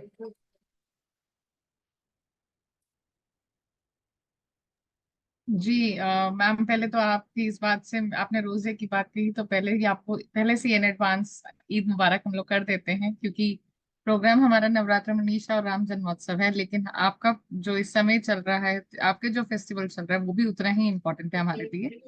तो बहुत आपने बातें बहुत अच्छी बताई स्कूल के विषय में, और हम देख भी रहे हैं अभी हमारा अभी स्टार्टिंग में कुछ ही दिन पहले, मतलब इस साल के शुरुआत में फरवरी में, हमने कुरोम स्कूल ऑफ एडवांस साइंसेस जो लखनऊ मोहनलालगंज में है, वहाँ हमने एक कार्यक्रम किया था, साइंस का सिंपोजियम था। वहाँ भी स्टूडेंट्स का, कुरोम स्कूल के, कुरोम विद्यालय के स्टूडेंट्स की योगदान रहा। बच्चों ने अपना मैगजीन भी वहाँ प्रेजेंट किया। कुछ झलकियां शायद आगे आने वाले दिनों में हमें देखने को मिलेंगी।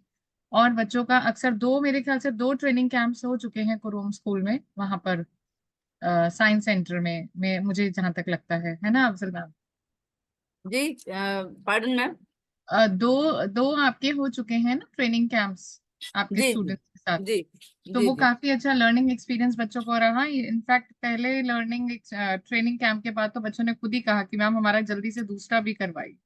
तो वो इस तरह से हम एक, जी हाँ, मैं इस बात को इसलिए रख रही हूँ क्योंकि कुरोम विद्यालय के ये साइंस में जो जिस तरह का एजुकेशन दिया जा रहा है, और ईश्वर की कृपा से हमारे पास साइंस सेंटर भी है, तो बच्चों का शुरू से ही रिसर्च ओरिएंटेड जो डेवलपमेंट है वो यहाँ कुरोम विद्यालय और कुरोम स्कूल ऑफ एडवांस साइंसेस के द्वारा किया जा रहा है। और इसकी जो भूमिका है, एक तरह से प्रोफेसर बलराम सिंह जी ने ही हमें इस तरह से डायरेक्ट किया कि हम ऐसा बच्चों को की मोल्डिंग शुरुआत से ही कर भी दें। तो आपका मैम बहुत बहुत धन्यवाद। और मैं ये भी देख रही थी कि जिस तरह से टीचर्स ने जो अभी प्रेजेंटेशन किया है इसका, यहाँ पर दोनों टीचर्स का, आशुतोष मिश्रा जी का और काजल मिश्रा जी का, दोनों का, खास तौर पे काजल मिश्रा जी ने भारतीय संस्कृति और सभ्यता में जिस तरह से राम और रावण का समन्वय किया और बात रखी कि हमें सब बहुत ही यूनिक था, वो भी एक अच्छा यहाँ रहा। और सरस्वती वंदना भी, बच्चों की प्रस्तुति अभिव्यक्ति उनकी भी अपनी तरह से रही। तो कुल मिला के योगदान स्कूल की तरफ से हम देख रहे हैं लगातार इस कार्यक्रम में, और आगे भी देखते रहेंगे। और अभी क्योंकि कार्यक्रम में कुछ इस तरह से रहता है कि हम अक्सर आप लोगों के ओपिनियंस एंड उसको भी लेना चाहते हैं, क्योंकि अब सर का कंक्लूडिंग रिमार्क से पहले अगर हमारे पास कुछ ऐसी बातें आ जाए जिनसे हमें पता चले कि आप कार्यक्रम में और क्या चाहते हैं, या आप कार्यक्रम के विषय में कुछ विशेष बात रखना चाहते हैं, तो वो भी आप हमें बता सकते हैं, यदि आप में से कोई अगर यहाँ जुड़ता है। और तो हमें बहुत अच्छा लगेगा। और साथ ही एक और बात भी है, मैं यहाँ चैट के माध्यम से देख रही हूँ डॉक्टर आभा अग्निहोत्री मैम हमारे साथ हैं, काफी सीनियर प्रोफेसर हैं, और मैडम के जो कमेंट्स आ रहे हैं वो अगर हमारे यहाँ जो साथ में स्टूडेंट्स जुड़े हैं उनके लिए निश्चय ही वो उत्साहवर्धक हैं, अगर आप सबने उन कमेंट्स को देखा तो। मैडम, अगर मैम शायद यहाँ है नहीं अभी, वरना मैं मैम को आमंत्रित करना चाह रही थी। डॉक्टर मैचवे सर, आप कुछ कहना चाहते हैं? जी, मैं कहना चाह रहा था कि मैंने जो विचार व्यक्त किया था और डॉक्टर साहब उसका जवाब भी दे रहे थे, बहुत अच्छी बात है, पर मैं उठ के क्यों गया, एक विशेष बात थी कि मैंने आज न्यूयॉर्क टाइम्स की रिपोर्ट दैनिक भास्कर में पढ़ी। हमारे यहाँ महत्व है कि हम आशीर्वाद देते हैं, तो आशीर्वाद के ऊपर जर्मनी और नीदरलैंड के अंदर इस बात की रिसर्च हुई और करीब करीब 13,000 बच्चे, युवा और वह शिशु, इन तीनों पर उन्होंने प्रयोग किया और प्रयोग करके देखा कि छूने से, आशीर्वाद देते अपन छूते हैं ना, तो उसका प्रभाव सकारात्मक होता है, पॉजिटिव होता है। तो धीरे धीरे मैं देख रहा हूँ कि भारतीय संस्कृति, भारतीय जो भी प्रथा है उन प्रथाओं के ऊपर विदेशी लोग ज्यादा रिसर्च करके समझ रहे हैं। तो ये हमारी जो परिपाटियां है इसको हम सतत रखें और इसको भूले ना, ये मेरी आग्रह थी।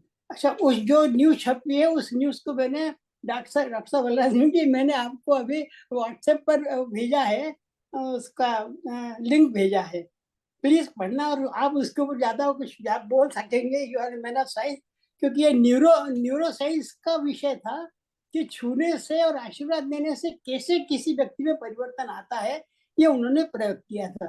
वो प्रयोग करने वालों में एक का नाम है डॉक्टर हेलेना हार्टमन, ये जर्मनी के हैं, और नीदरलैंड के फ्रेडरिक मिचोन, ये 2 लोग हैं। इन्होंने भारतीय संस्कृति के पक्ष में बहुत सारी चीजें बताई है। ये मैंने कहना चाहता। धन्यवाद सबको, धन्यवाद जो सुन रहे हैं, जिन्होंने प्रस्तुति की है, जो बच्चे एंकरिंग कर रहे हैं, और मैडम प्रिंसिपल मैडम जो भी कर रही हैं विज्ञान के लिए बच्चों को आगे बढ़ा रही है, मेरा उनको बहुत बहुत धन्यवाद, शुभेच्छा। जी बिल्कुल सर, और ये सबसे बड़ी बात है कि आपने जो भी बात रखी है उसी में मैं जोड़ना चाहूंगी। हमें बचपन से कहा जाता है योग कीजिए, लेकिन हमने नहीं किया। लेकिन बाद में जब भारत में बाहर से घूम के आ गया तो शायद सब लोग करने लगे, कुछ ऐसा मुझे लगता है। क्योंकि बहुत टाइम से पहले योग का प्रचलन था, लेकिन धीरे धीरे धीरे धीरे अभी जब वो इंटरनेशनल लेवल पे पहुंच गया, इंटरनेशनल योग दिवस बन गया, तब सबको शायद ज्यादा और जागृति आ गई। तो कई बार ऐसा होता है कि कहीं ना कहीं से इन्फ्लुएंस होने में यहाँ की चीज वहां और वहां की चीज यहाँ आती है, तो शायद ज्यादा लोगों को लगता है, उसमें रुचि होती है, शायद ऐसा बहुत कुछ। अच्छी बात है। एक आपके पास इंफॉर्मेशन दे रहा हूँ कि 190 देश है हमारे संसार के अंदर, 190 देश है। उन 190 देशों में से 130 लोगों ने योग को अपना लिया है, और जी लगभग 35% लोग अमेरिका में योग, अपन योग कहते हैं, एक्सरसाइज कहते हैं, जिम्नेशियम के बाहर डाल देते हैं, पर योग करते हैं और उनको उससे फायदा हुआ है। वहां पर मोटापा बहुत तकलीफ दे रहा है, जो भी अन्न खाते होंगे वहां पर मोटापा, स्त्री पुरुष मोटे हो रहे हैं। तो अब इस योग का उनको फायदा होने से वो बात कर रहे हैं कि हाँ ये अच्छी चीज है। धन्यवाद। जी बिल्कुल सर, आप सही आपने इंफॉर्मेशन दिया। और ये हमारे यहाँ स्टूडेंट्स भी जुड़े हैं और आज भी कंपटीशन चल रहा है साथ के साथ इस कार्यक्रम के दौरान। तो हो सकता है आगे हमें जब मैडम के रिजल्ट्स तो लास्ट डे तक ही हमें मिलेंगे, पता चलेंगे। तो आज यहाँ बात हुई साइंस की, विज्ञान की, कुछ बात हुई राम जी के चरित्र की, कुछ बात हुई भारत का की सभ्यता और संस्कृति का क्या विकास है, क्या रोल है, इन बातों को ध्यान में रखते हुए। और उसके ऊपर जो डॉक्टर वसंत मैचवे सर के जो कमेंट्स रहे, जो कि विज्ञान से भी रिलेटेड थे और प्लस कर्म कांड से भी रिलेटेड थे, तो इन्हीं सब बातों को जोड़ते हुए आज का जो कार्यक्रम रहा, और पंडित जी की राम कथा, इन सभी बातों को जोड़ते हुए और उन पर एक अच्छा सा जो सर के जो प्रोफेसर बलराम सिंह जी का विजन है, क्या हम उस पर उतर पाए और क्या ये बात आगे सार्थक है, इन बातों को जानने के लिए मैं आज के कंक्लूडिंग रिमार्क्स के लिए प्रोफेसर बलराम सिंह जी को आमंत्रित करती हूँ। सर आपका स्वागत है। जी जी, बहुत बहुत धन्यवाद, प्रणाम आपको, और आप लोगों को बधाई भी कि इस तरह से आप लोग इस प्रोग्राम को आगे बढ़ा रहे हैं। और विद्यार्थियों का तो बहुत ही उच्चतम परफॉर्मेंस रहा, मुझे लगता है कि लगता नहीं है कि ये, नहीं मुझे तो लगना चाहिए कि कुरुम के विद्यार्थी हैं, लेकिन यह है कि बाकी लोग देखेंगे तो बोलेंगे गांव का स्कूल है, इन लोगों को क्या है। नहीं, गांव के स्कूल के माध्यम से इन लोगों ने जो अपनी छवि दिखाई है यहाँ पर भी, और जैसे मिसेस अफजल कह रही थी, जो ये बच्चे गए वहाँ पे लखनऊ में, और वहाँ पे भी जो इन्होंने काम किया और जिसकी सराहना वहाँ के जितने वैज्ञानिक हैं वो कर रहे हैं। मुझे लगता है कि समस्याओं का समाधान जो है गांव से ही आता है। ये इसलिए नहीं कह रहा हूँ कि ये गांव का स्कूल है, बल्कि अगर आप जानते हो, एक शब्द होता है सभ्यता। सभ्यता जो शब्द है वो सभा से आता है।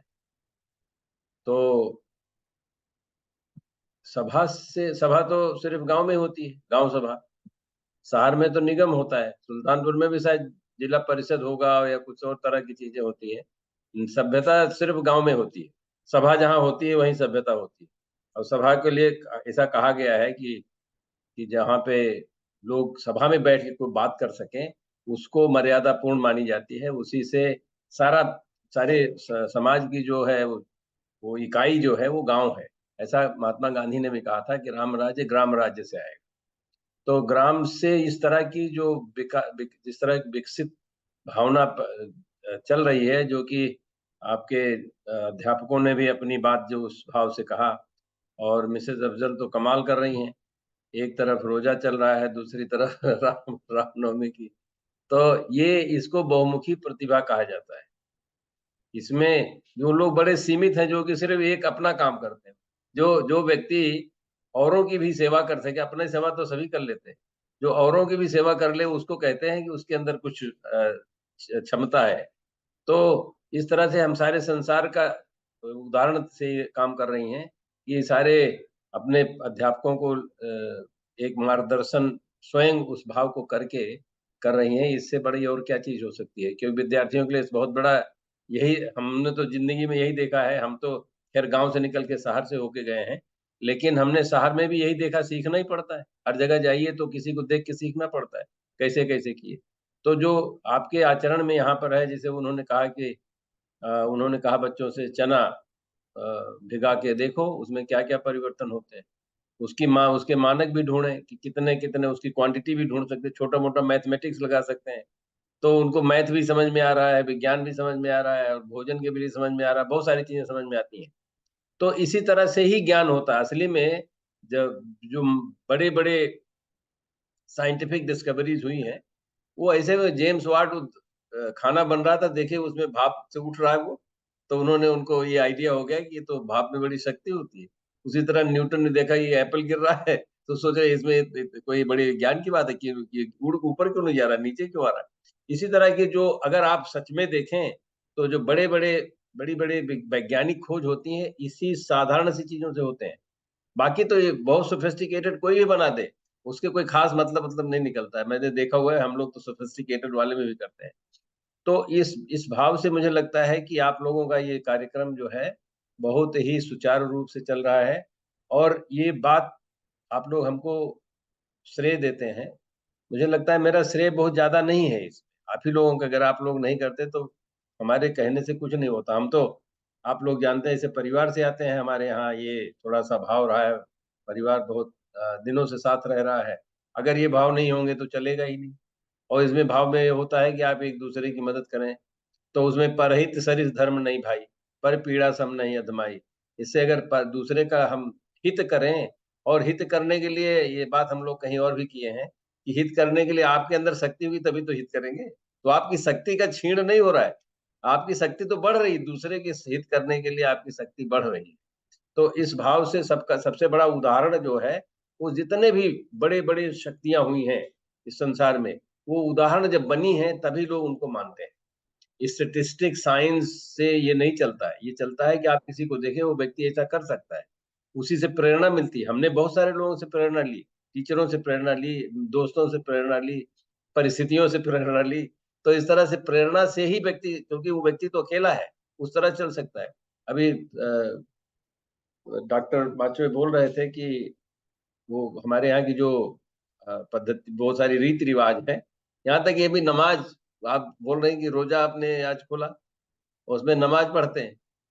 नमाज शब्द ही कहाँ से आता है, ये सोचने की बात है। भारत, ये मैं पहले भी बता चुका हूँ कि यहाँ तक कि कुरान में लिखा हुआ है कि जब पहले प्रोफेट थे आदम, या अपने यहाँ आदिम बोलते हैं, उनको जब जन्नत से भेजा गया तो उनको भारत की भूमि पर, ये ऐसा लिखा हुआ है, कुरान में लिखा हुआ है, तो उनको वहां भेजा गया। मतलब भारत की जन्मभूमि ऐसी है। अगर आपको जन्म मिलता है, और मैं आपको बता दूं कि आपको वहां पे जहाँ पे है पूर्वों विद्यालय, उसमें अपनी शक्ति है, उस मिट्टी में शक्ति है, उसके चारों तरफ मिट्टी में शक्ति है। अभी ऐसा हो रहा है कि हम लोग रिसर्च कर रहे हैं, वही लखनऊ वाले सेंटर में रिसर्च की जा रही है कि मिट्टी का प्रभाव क्या पड़ता है व्यक्ति के ऊपर, किस मिट्टी से बनते, किस मिट्टी का बना हुआ है, ऐसा लोग बोलते हैं ना, किस मिट्टी का बना हुआ है, कहाँ की मिट्टी से जुड़ा हुआ है। ये सच्चाई वैज्ञानिक रूप ऐसा कर रहे हैं। तो पूर्वों विद्यालय एक जगह ऐसी है, उसका जो क्षेत्र है वो सारे संसार को दुरुस्त कर सकता है। और ये मुझे लग रहा है कि आसार लग रहे हैं कि विद्यार्थी जिस तरह से इसमें काम कर रहे हैं, और जिस तरह से भाव पैदा कर रहे हैं, और ये राम राम वहाँ की कहानी है, इसे ही हम ही सीख सकते हैं और कोई नहीं सीख सकता। अगर आप इस बात को पूर्वों विद्यालय में, हम और कोई बात थोड़ी ना करनी है, आपको बैठ के पूजा करिए, वो बैठ के कोई ध्यान करना चाहते करिए, लेकिन ये तो एक इतनी बड़ी कहानी है, जो कि मैंने कल भी शायद कोशिश किया था बताने के लिए, कि वहां पे रमादान होता, भी रमादान ही खत्म हुआ, तो रमादान क्यों लिखते हैं, राम अल्लाह क्यों लिखते हैं, रोम क्यों लिखते हैं, ये सारी चीजें कहाँ से आई हैं। ये उसकी जो शक्ति है, ये वो एक, जो राम एक व्यक्ति की बात नहीं हो रही, एक धारा है, और ये बहुत दिनों से चल रही। तो जैसे उसमें है, हमने देखा कि राम का नाम अरबिक में क्या मतलब होता है? उसका मतलब होता है जो बहुत गर्मी होती है, जो बहुत गर्मी, जिसे अपने यहाँ जो धूनी रमाते हैं ना लोग, वो तपस्या का बल है। मतलब आप ऐसी गर्मी, मतलब अब ये सोच लीजिए कि वो कितनी कड़ी धूप होती होगी अरब में, क्योंकि वहां पे पेड़ वगैरह इतने नहीं है। उसमें भी अगर व्यक्ति करे तो उसको कहते हैं कि राम। उनके इसका कहने का मतलब है कि ये भाव राम की तपस्या ही तो है। राम ने जो वन में जाके इतना किया, इतना अगर हम लोग सीख भी लें तो इससे और ज्यादा और क्या हो सकता है। तो इस भाव से आप लोग जो ये प्रस्तुत कर रहे हैं, कई तरीके से इसको प्रस्तुत कर रहे हैं। पंडित जी ने बहुत अच्छे से कहानी बताई। या आप कुछ हो रहा है गड़बड़ क्या आपका? हम ही को कर सकते हैं इसको। आपका ऑप्शन जो है वो स्टॉप शेयरिंग। अब ठीक है। तो जो पंडित जी ने कहानी बताई कि रामायण की कहानी वहां पे किस तरह से लोग करते हैं, या कि सीता की कहानी, या कि राम की कहानी, जो हमारे अध्यापक ने बताया, नाम मैं भूल जाता हूँ, कोई मिश्रा नाम है ना, तो उन्होंने जो बताई कि राम की कहानी से हम क्या सीख सकते हैं, ये सीखने का तरीका है। तो हम जो ये रामनवमी है, ये तो देखिए रामनवमी या जो मनीषा ये चल रही है आपकी नवरात्रि की, और उसमें आज मुझे लगता है किसी से मैंने पूछा था ये कि ये नवरात्रि को नवरात्रि क्यों कहते हैं, 9 दिन क्यों नहीं कहते हैं? थोड़ा इंटरेस्टिंग होता है कि नवरात्रि को नवरात्रि क्यों कहा जाता है। क्योंकि रात्रि की, जैसे आपकी विकट परिस्थिति, जैसे हमने कहा कि वहां पे इतनी स्कोर्चिंग हीट कहते हैं अंग्रेजी में, इतनी ज्यादा गर्मी होती है, उसमें भी व्यक्ति अपने को संभाल के रखे, तो उसको कहते हैं कि ये रमादान करना है। तो रमादान में मतलब कष्ट उठाते हैं, उठाते तो है कष्ट, दिन भर खाना नहीं खाते, पानी भी नहीं पीते, तो कष्ट उठाने से इनके अंदर आत्मविश्वास होता है। उसी तरह से जो डॉक्टर माचवे ने पूछा था कि हम जब हमको कोई ब्लेसिंग देता है, आशीर्वाद देता है, वो व्यक्ति उसको जब टच करता है तो उसका प्रभाव पड़ता है। बिल्कुल पड़ता है। ये बात पता नहीं हमने ये कभी बताई यहाँ पर कि नहीं। माँ और माँ के लिए बड़ा जबरदस्त चीज है। माँ अगर एक भी सी चीज बात बोल, बच्चा गर्भ में है, अगर माँ ने कुछ भी बोल दिया, बच्चा शांत हो जाता है। ये साइंस वालों ने करके देखो। और अगर माँ ने अपना शरीर कहीं भी टच किया तो बच्चा फिर चलने लगता है। ऐसा साइंस वालों ने किया बच्चे के लिए। गर्भ में जो बच्चा होता है उसकी बात हो रही है। तो इसका मतलब टच जो है हमारे आयुर्वेद में एक जो है ना, शब्द, स्पर्श, रूप, रस, गंध, ये 5 जो हमारी तन्मात्राएं हैं उसमें से स्पर्श एक है। और इसीलिए आप देखेंगे लोग हाथ हाथ मिलते हैं, गले मिलते हैं, तरह तरह के एम्ब्रेसिंग होता है। वो सब इसीलिए होता है क्योंकि हमारे कम्युनिकेशन के माध्यम।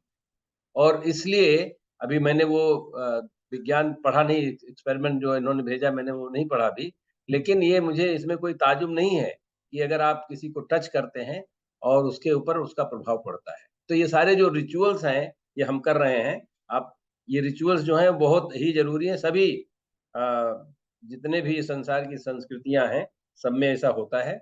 और ऐसा करने से हमको हमारे विचार जो हैं आगे बढ़ते हैं। जैसे मैंने पहले, आपने हमसे बुलाया कहने के लिए, कुछ बोला था, तो मैंने कहा कि लेकिन सिर्फ रिचुअल से, कर्म कांड में मत रुक जाओ, और कर्म कांड से आगे बढ़ जाओ। यज्ञ का मतलब आपने थोड़ा सा शायद कहा भी, मैंने इसके बोला है कि यज्ञ का मतलब होता है कि जिससे ज्ञान का फैलाव हो, विस्तार हो। जब ज्ञान का विस्तार होगा तो कोई हमारा, अगर ये बच्चे हाई स्कूल में अभी वो ये वैष्णवी और अमित विक्रम दोनों लोग हैं, ये लोग अभी 10वीं पास कर लिए हैं। तो इनका 10वीं बहुत इंपॉर्टेंट था, जब 10th ग्रेड में थे तो बहुत इंपॉर्टेंट था इनके लिए। लेकिन अगर ये कहें कि हम अब 10वीं में बैठेंगे, आराम से ही रहेंगे, बहुत अच्छा लगता है मुझे, क्योंकि सब समझ में आता है कि जिंदगी बेकार हो जाएगी। यज्ञ का मतलब यही, ये यज्ञ है कि ये वहां से पढ़ के उसके बाद आगे बढ़ रहे हैं। और इसी को लोग कहते हैं सैक्रिफाइस, बलिदान कर रहे हैं। बलिदान क्या कर रहे हैं? अपने आराम का बलिदान कर। हमको 10वीं में नहीं करना है, 10वां हो गया मेरा, आगे बढ़ना है। जो व्यक्ति ये करता है वो यज्ञ, सदैव यज्ञ करता रहता है। जो आहुति डाली जाती है वो सारी चीजें, वो तो देने की, हमारे पास जो अच्छा है मैं देता हूँ या देती हूँ, तो उससे हमारे अंदर त्याग का भाव आता है। और इसी त्याग के भाव, त्यागने का मतलब नहीं कि हम सब कुछ त्याग के बैठ गए। त्यागने का मतलब हमने इसको त्यागा, कुछ और पकड़ेंगे, उसको त्याग के कुछ और पकड़ेंगे। जो व्यक्ति आगे जाता रहता है उसका यही भाव होता है। तो इस तरह से अगर आप लोग इस भाव को समझें और अपने विद्या अध्ययन में, अपने जीवन में, आचरण में, विज्ञान में, संस्कृत में, मैथमेटिक्स में, इन सब चीजों, ये जो हमारे जो भाव जो जगते हैं, अगर ये जग गए तो विज्ञान या संसार, समाज, सबको आप समझ जाएंगे। और मेरी इच्छा तो यही है कि कुरुओं के विद्यार्थी इस सारे संसार को एक जागरण भाव दें। और ये जो आप लोग कर रहे हैं, ये मुझे निश्चित रूप से एक न एक दिन कोई न कोई इसी में से निकलेगा। और कुरुओं का मतलब ही होता है कि संसार को ओममय करो। ओम का मतलब होता है पूरा ब्रह्मांड। तो आप उस भाव से करेंगे। अब मिसेज अफजल ने कहा कि हम लोगों ने 3 नाम दिए थे, उनको पता नहीं क्या सूजी को उन्होंने कुरुओं में पकड़े, तो कुछ तो होगा, कुछ बात तो होगी। और इस तरह से हमारे विद्यालय का नाम भी जो कुरुओं में पड़ा, इसका भी हम लोग इसको सरस्वती विद्या मंदिर पहले होने वाला था ये। और वो भी इत्तेफाक की बात हुई कि वो हम आज कुरुओं विद्यालय हो गया है। वो कुरुओं विद्यालय कितना मान सम्मान है आप लोग सारे शिक्षकों को, सारे विद्यार्थियों को, वहाँ की प्राचार्य को और आपको प्रेरणा, आप लोग इतनी मेहनत करके इसमें ऐसा कर रहे हैं। और अनुजा भी जुड़ जा रही थी, चाहे कितना भी कहीं फंसी थी तभी फिर भी, लेकिन उन्होंने ये दिखाता है कि हर परिस्थिति में हमको लगे रहना है, एकदम निरंतर भाव से रत रहना है उसमें। इस भाव से ही संसार की सारी समस्याओं का हम निदान कर सकते हैं। बहुत बहुत धन्यवाद। जय Shri Ram. Thank you sir. आपने सारी बातों पे, जैसे मैंने कहा था, जितनी बातें मैंने रखी थी कि आज ये हुआ, ये हुआ, ये हुआ, आप बारी बारी उन सब पर आगे बढ़ते रहे और आपने सभी बातों को कवर अप कर लिया। तो यही शायद ये गुण हमें भी सीखना चाहिए जब हम मॉडरेशन करते हैं या क्लास में पढ़ा रहे हैं। तो ये सब बातें होनी चाहिए उसके अंदर भी। और नेचुरली स्टूडेंट्स तो बहुत अच्छा कर ही रहे हैं, जितना हमने सोचा था उससे कई बेहतर बच्चों की कंपेयरिंग है और सारी चीजें इसमें है। हम एक चीज पढ़ना चाहते थे, आपके दोनों तरफ फोटो है, हम जी, चाहते थे लोगों को बताएं कौन सी तरफ वाली फोटो ज्यादा अच्छी लग रही। लिख देंगे पूछिए कोई, सर। नहीं, आपके दोनों तरफ फोटो है ना पीछे। हाँ जी, हाँ जी। तो हम चाहते हैं कि लोगों को, ये आप लोगों ने डिजाइन किया जो भी अपना ये पोस्टर, इसमें जी दोनों तरफ की बाएं वाली फोटो ज्यादा अच्छी लगती है, आकर्षक है, कि दाहिनी तरफ? सर, अगर आपने खैर ये क्वेश्चन अच्छा है, यहाँ पर ही पोल कर लेते हैं। वी हैव 21 अभी पार्टिसिपेंट्स। बट हाँ जी। वैसे अब आपने पोस्टर की बात कही है तो मैंने आपको शायद, आप यहाँ पर अभी मंच है बताने का तो मैं बता सकती हूँ। जब मैं रुद्र मंथन कर रही थी तो डेली वो शिव मूवमेंट आता था, मैंने आपके साथ शेयर किया था और शायद मैंने प्रोग्राम में भी बोला था। अब जब ये पोस्टर की बात आई, मैं पोस्टर बनाने के लिए मैंने स्कूल में बात की और उसके बाद मैंने मन में आया, मैंने कहा चलो मैं ही करती हूँ। ये फोटो सेलेक्ट की और मुझे पता नहीं कैसे पसंद आ गई और पूरा ब्लैंक शीट था मेरे सामने। अभी मैंने फोटो पेस्ट करनी थी। जैसे ही मैं पेस्ट करने लगी और मैं सोच रही थी कि ये अच्छी लगेगी कि नहीं लगेगी, तो मेरे घर में 4 महीने की मेरी वो है, नीस है। तो उसी टाइम वो किसी कारण से मेरी गोदी में आ गई चल के। तो जैसे मतलब चल के इन द सेंस किसी ने मुझे दे दी। तो मैंने कहा लो ईश्वर की कृपा हो गई, देवी मान गई, चलो यही फोटो लगेगी। तो ठीक, मेरे लिए वो माता का मोमेंट था। बहुत अच्छा, बहुत अच्छा। तो हम जानना चाहेंगे, आप हमको पोल अपना बताइएगा जब कभी। आपकी जो चॉइस है, देखना चाहते हैं कि इसमें आपकी दोनों में से चॉइस में से कौन सी ज्यादा ठीक लग रही हो। सर, दोनों ही मुझे बहुत पसंद आई। इनफैक्ट मेरे को जब मैं ये कर रही थी तो राम जी का तो फिक्स ही था कि प्राण प्रतिष्ठा वाली ही फोटो रहेगी और कोई नहीं, जबकि अनुजा जी ने मुझे अपना कुछ ओपिनियन दिया था। मैंने कहा इस साल तो ये राम जी का ही साल है, स्टार्ट वहां से हुआ तो हम तो जरूर यही रखेंगे। और जब देवी की बात आई तो अगर आप थोड़ा सा इसको वो करें, बड़ा करें, तो इमेज को आप देखेंगे ऊपर ना शेष नाग बने हुए हैं मुकुट पे। मुझे कंफ्यूजन हो गया, मैंने कहा हम देवी की बात करें, शेषनाग भी होता है क्या? हमने तो हमेशा शेर सोचा था। अब मैं कंफ्यूज। तो मैंने देखा पिछली बार भी जो मैंने पसंद किया था उसके अंदर भी यही इमेज था, मतलब जो इमेज थी उसमें शेषनाग बना हुआ था। तो वो मेरे लिए थोड़ा सा अलग था, नया। फिर मुझे लगा शायद शिव जी साथ में होंगे अंदर, जैसे हम कहते हैं ना अर्धनारीश्वर की कल्पना। तो शायद इसलिए शेषनाग खुद ही आ गए। तो मैंने कहा चलने देते हैं, अच्छा लग रहा है। तो मतलब एक एक इमेज के ऊपर अपना ऐसा चिंतन करते हुए इमेज रखा, सिर्फ एक ये फोटो आपस में मैच करेगी ये नहीं सोचा। जी, बहुत अच्छा। तो अगर किसी ने अपने व्यूज देने हैं फोटोज पे तो भी हम ले सकते हैं 1 मिनट में।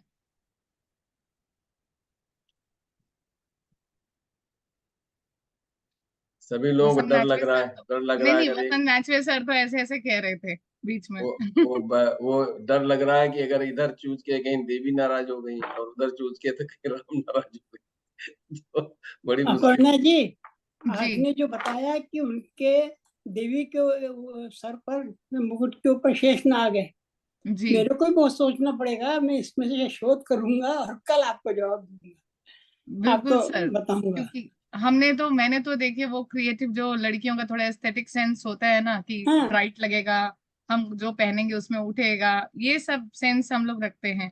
प्रीति वास्तव लिख में बहुत रही है अच्छा है। माता रानी की फोटो ज्यादा ग्रेट, सुंदर है। Great, great. I also like that.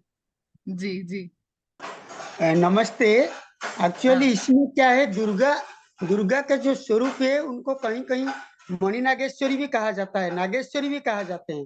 तो नाग भी उनके साथ रहते हैं, ये स्वाभाविक है। मेरे गांव में एक पर्वत है, मैना का पर्वत। मैना का पर्वत में मणिनाग मंदिर है। वो दुर्गा के पास जाने के लिए रास्ते में आपको दिन में भी लाइट लेके जाना पड़ेगा घने जंगल में, क्योंकि इतने सांप होते हैं। और मंदिर के अंदर पुजारी पूजा करते हैं, भक्त लोग कुछ भी प्रसाद चढ़ाते हैं, धतूरा का फल, धतूरा का फूल भी चढ़ाते हैं। वहाँ नाग भी घूमते हैं, भक्तों का पाँव के बीचों बीच चले जाते हैं। तो मणि नागेश्वरी नाम के बहुत प्रसिद्ध है। जैसे आपके उत्तर प्रदेश में इलाहाबाद से बनारस जाते समय विंध्येश्वरी, विंध्यवासिनी, इसी प्रकार तो नागेश्वरी, मणि नागेश्वरी सर्प के साथ तो ताल्लुक है दुर्गा की। तो ये सही फोटो है, जो किया है इमेजिनरी नहीं है, इसके पीछे पौराणिक तत्व होगा। और मॉडर्न टेक्नोलॉजी में कोई भी कुछ इमेज एडिट करके बैठा देते हैं, लेकिन नाग के साथ उनका संपर्क है, कोई व्यतिक्रम नहीं है, मुझे ऐसा लगता है। जी जी बिल्कुल, बहुत अच्छा। और क्योंकि आप उड़ीसा से हैं, यहाँ जयंती साहू मैडम भी उड़ीसा से हैं, लेकिन समय हो चला है मैडम, आपके कमेंट्स और प्लस ये उड़ीसा के जो उन्होंने देवी की महिमा बताई है, इन पर आप अपना कल थोड़ा सा हमें विचार रखिएगा। और मैं, क्योंकि समय का पालन करना हमारे एक शो का ये भी एक रूल है, तो आप सबको बहुत बहुत धन्यवाद। और बहुत सारी बातें आज हुई, और एक तरह से कुल मिला के बहुत अच्छा मुझे लगता है कि एक सेलिब्रेशन सा हो जाता है नवरात्र मनीषा कार्यक्रम के द्वारा, जो हम छोटा मोटा ये अपना जिस तरह का आयोजन करते हैं। तो मैं ये भी देख रही हूँ कि आप सबका इसमें योगदान, खासतौर पे बच्चों का, बच्चों की प्रस्तुति हो, या टीचर्स का योगदान, या हमारे जो गणमान्य अतिथि हैं, या आप सबके कमेंट्स, जैसे डॉक्टर धनंजय भन जी ने, उनके विषय में भी आज मुझे कुछ कहना था, बट उन्होंने अपने आप को खुद ही यहाँ प्रस्तुति उनकी हो गई। उनको भी आगे भविष्य में अपने साथ जोड़ेंगे और कुछ बात सुनेंगे। तो अब केवल एक मंत्र के द्वारा हम पुनः आपसे कल फिर मिलेंगे, और 5 बजे आप लोग जुड़िएगा। चाहे हम आज मीटिंग स्टार्ट करना भूल गए, लेकिन आप लोग हमें याद दिलाते रहिए कि ये कार्यक्रम में आप सब खुशी से सहर्ष जुड़ना चाहते हैं। एक मंगल कामना के साथ आज के कार्यक्रम की हम समाप्ति करते हैं, और कल फिर पुनः मिलेंगे राम कथा के साथ, और अपनी बातों को लेकर, टीचर्स की बातों को लेकर। सर्वे भवन्तु सुखिनः, सर्वे सन्तु निरामया, सर्वे भद्राणि पश्यन्तु, मां कश्चित् दुःखभाग् भवेत्। ओम शांति शांति शांति। ओम।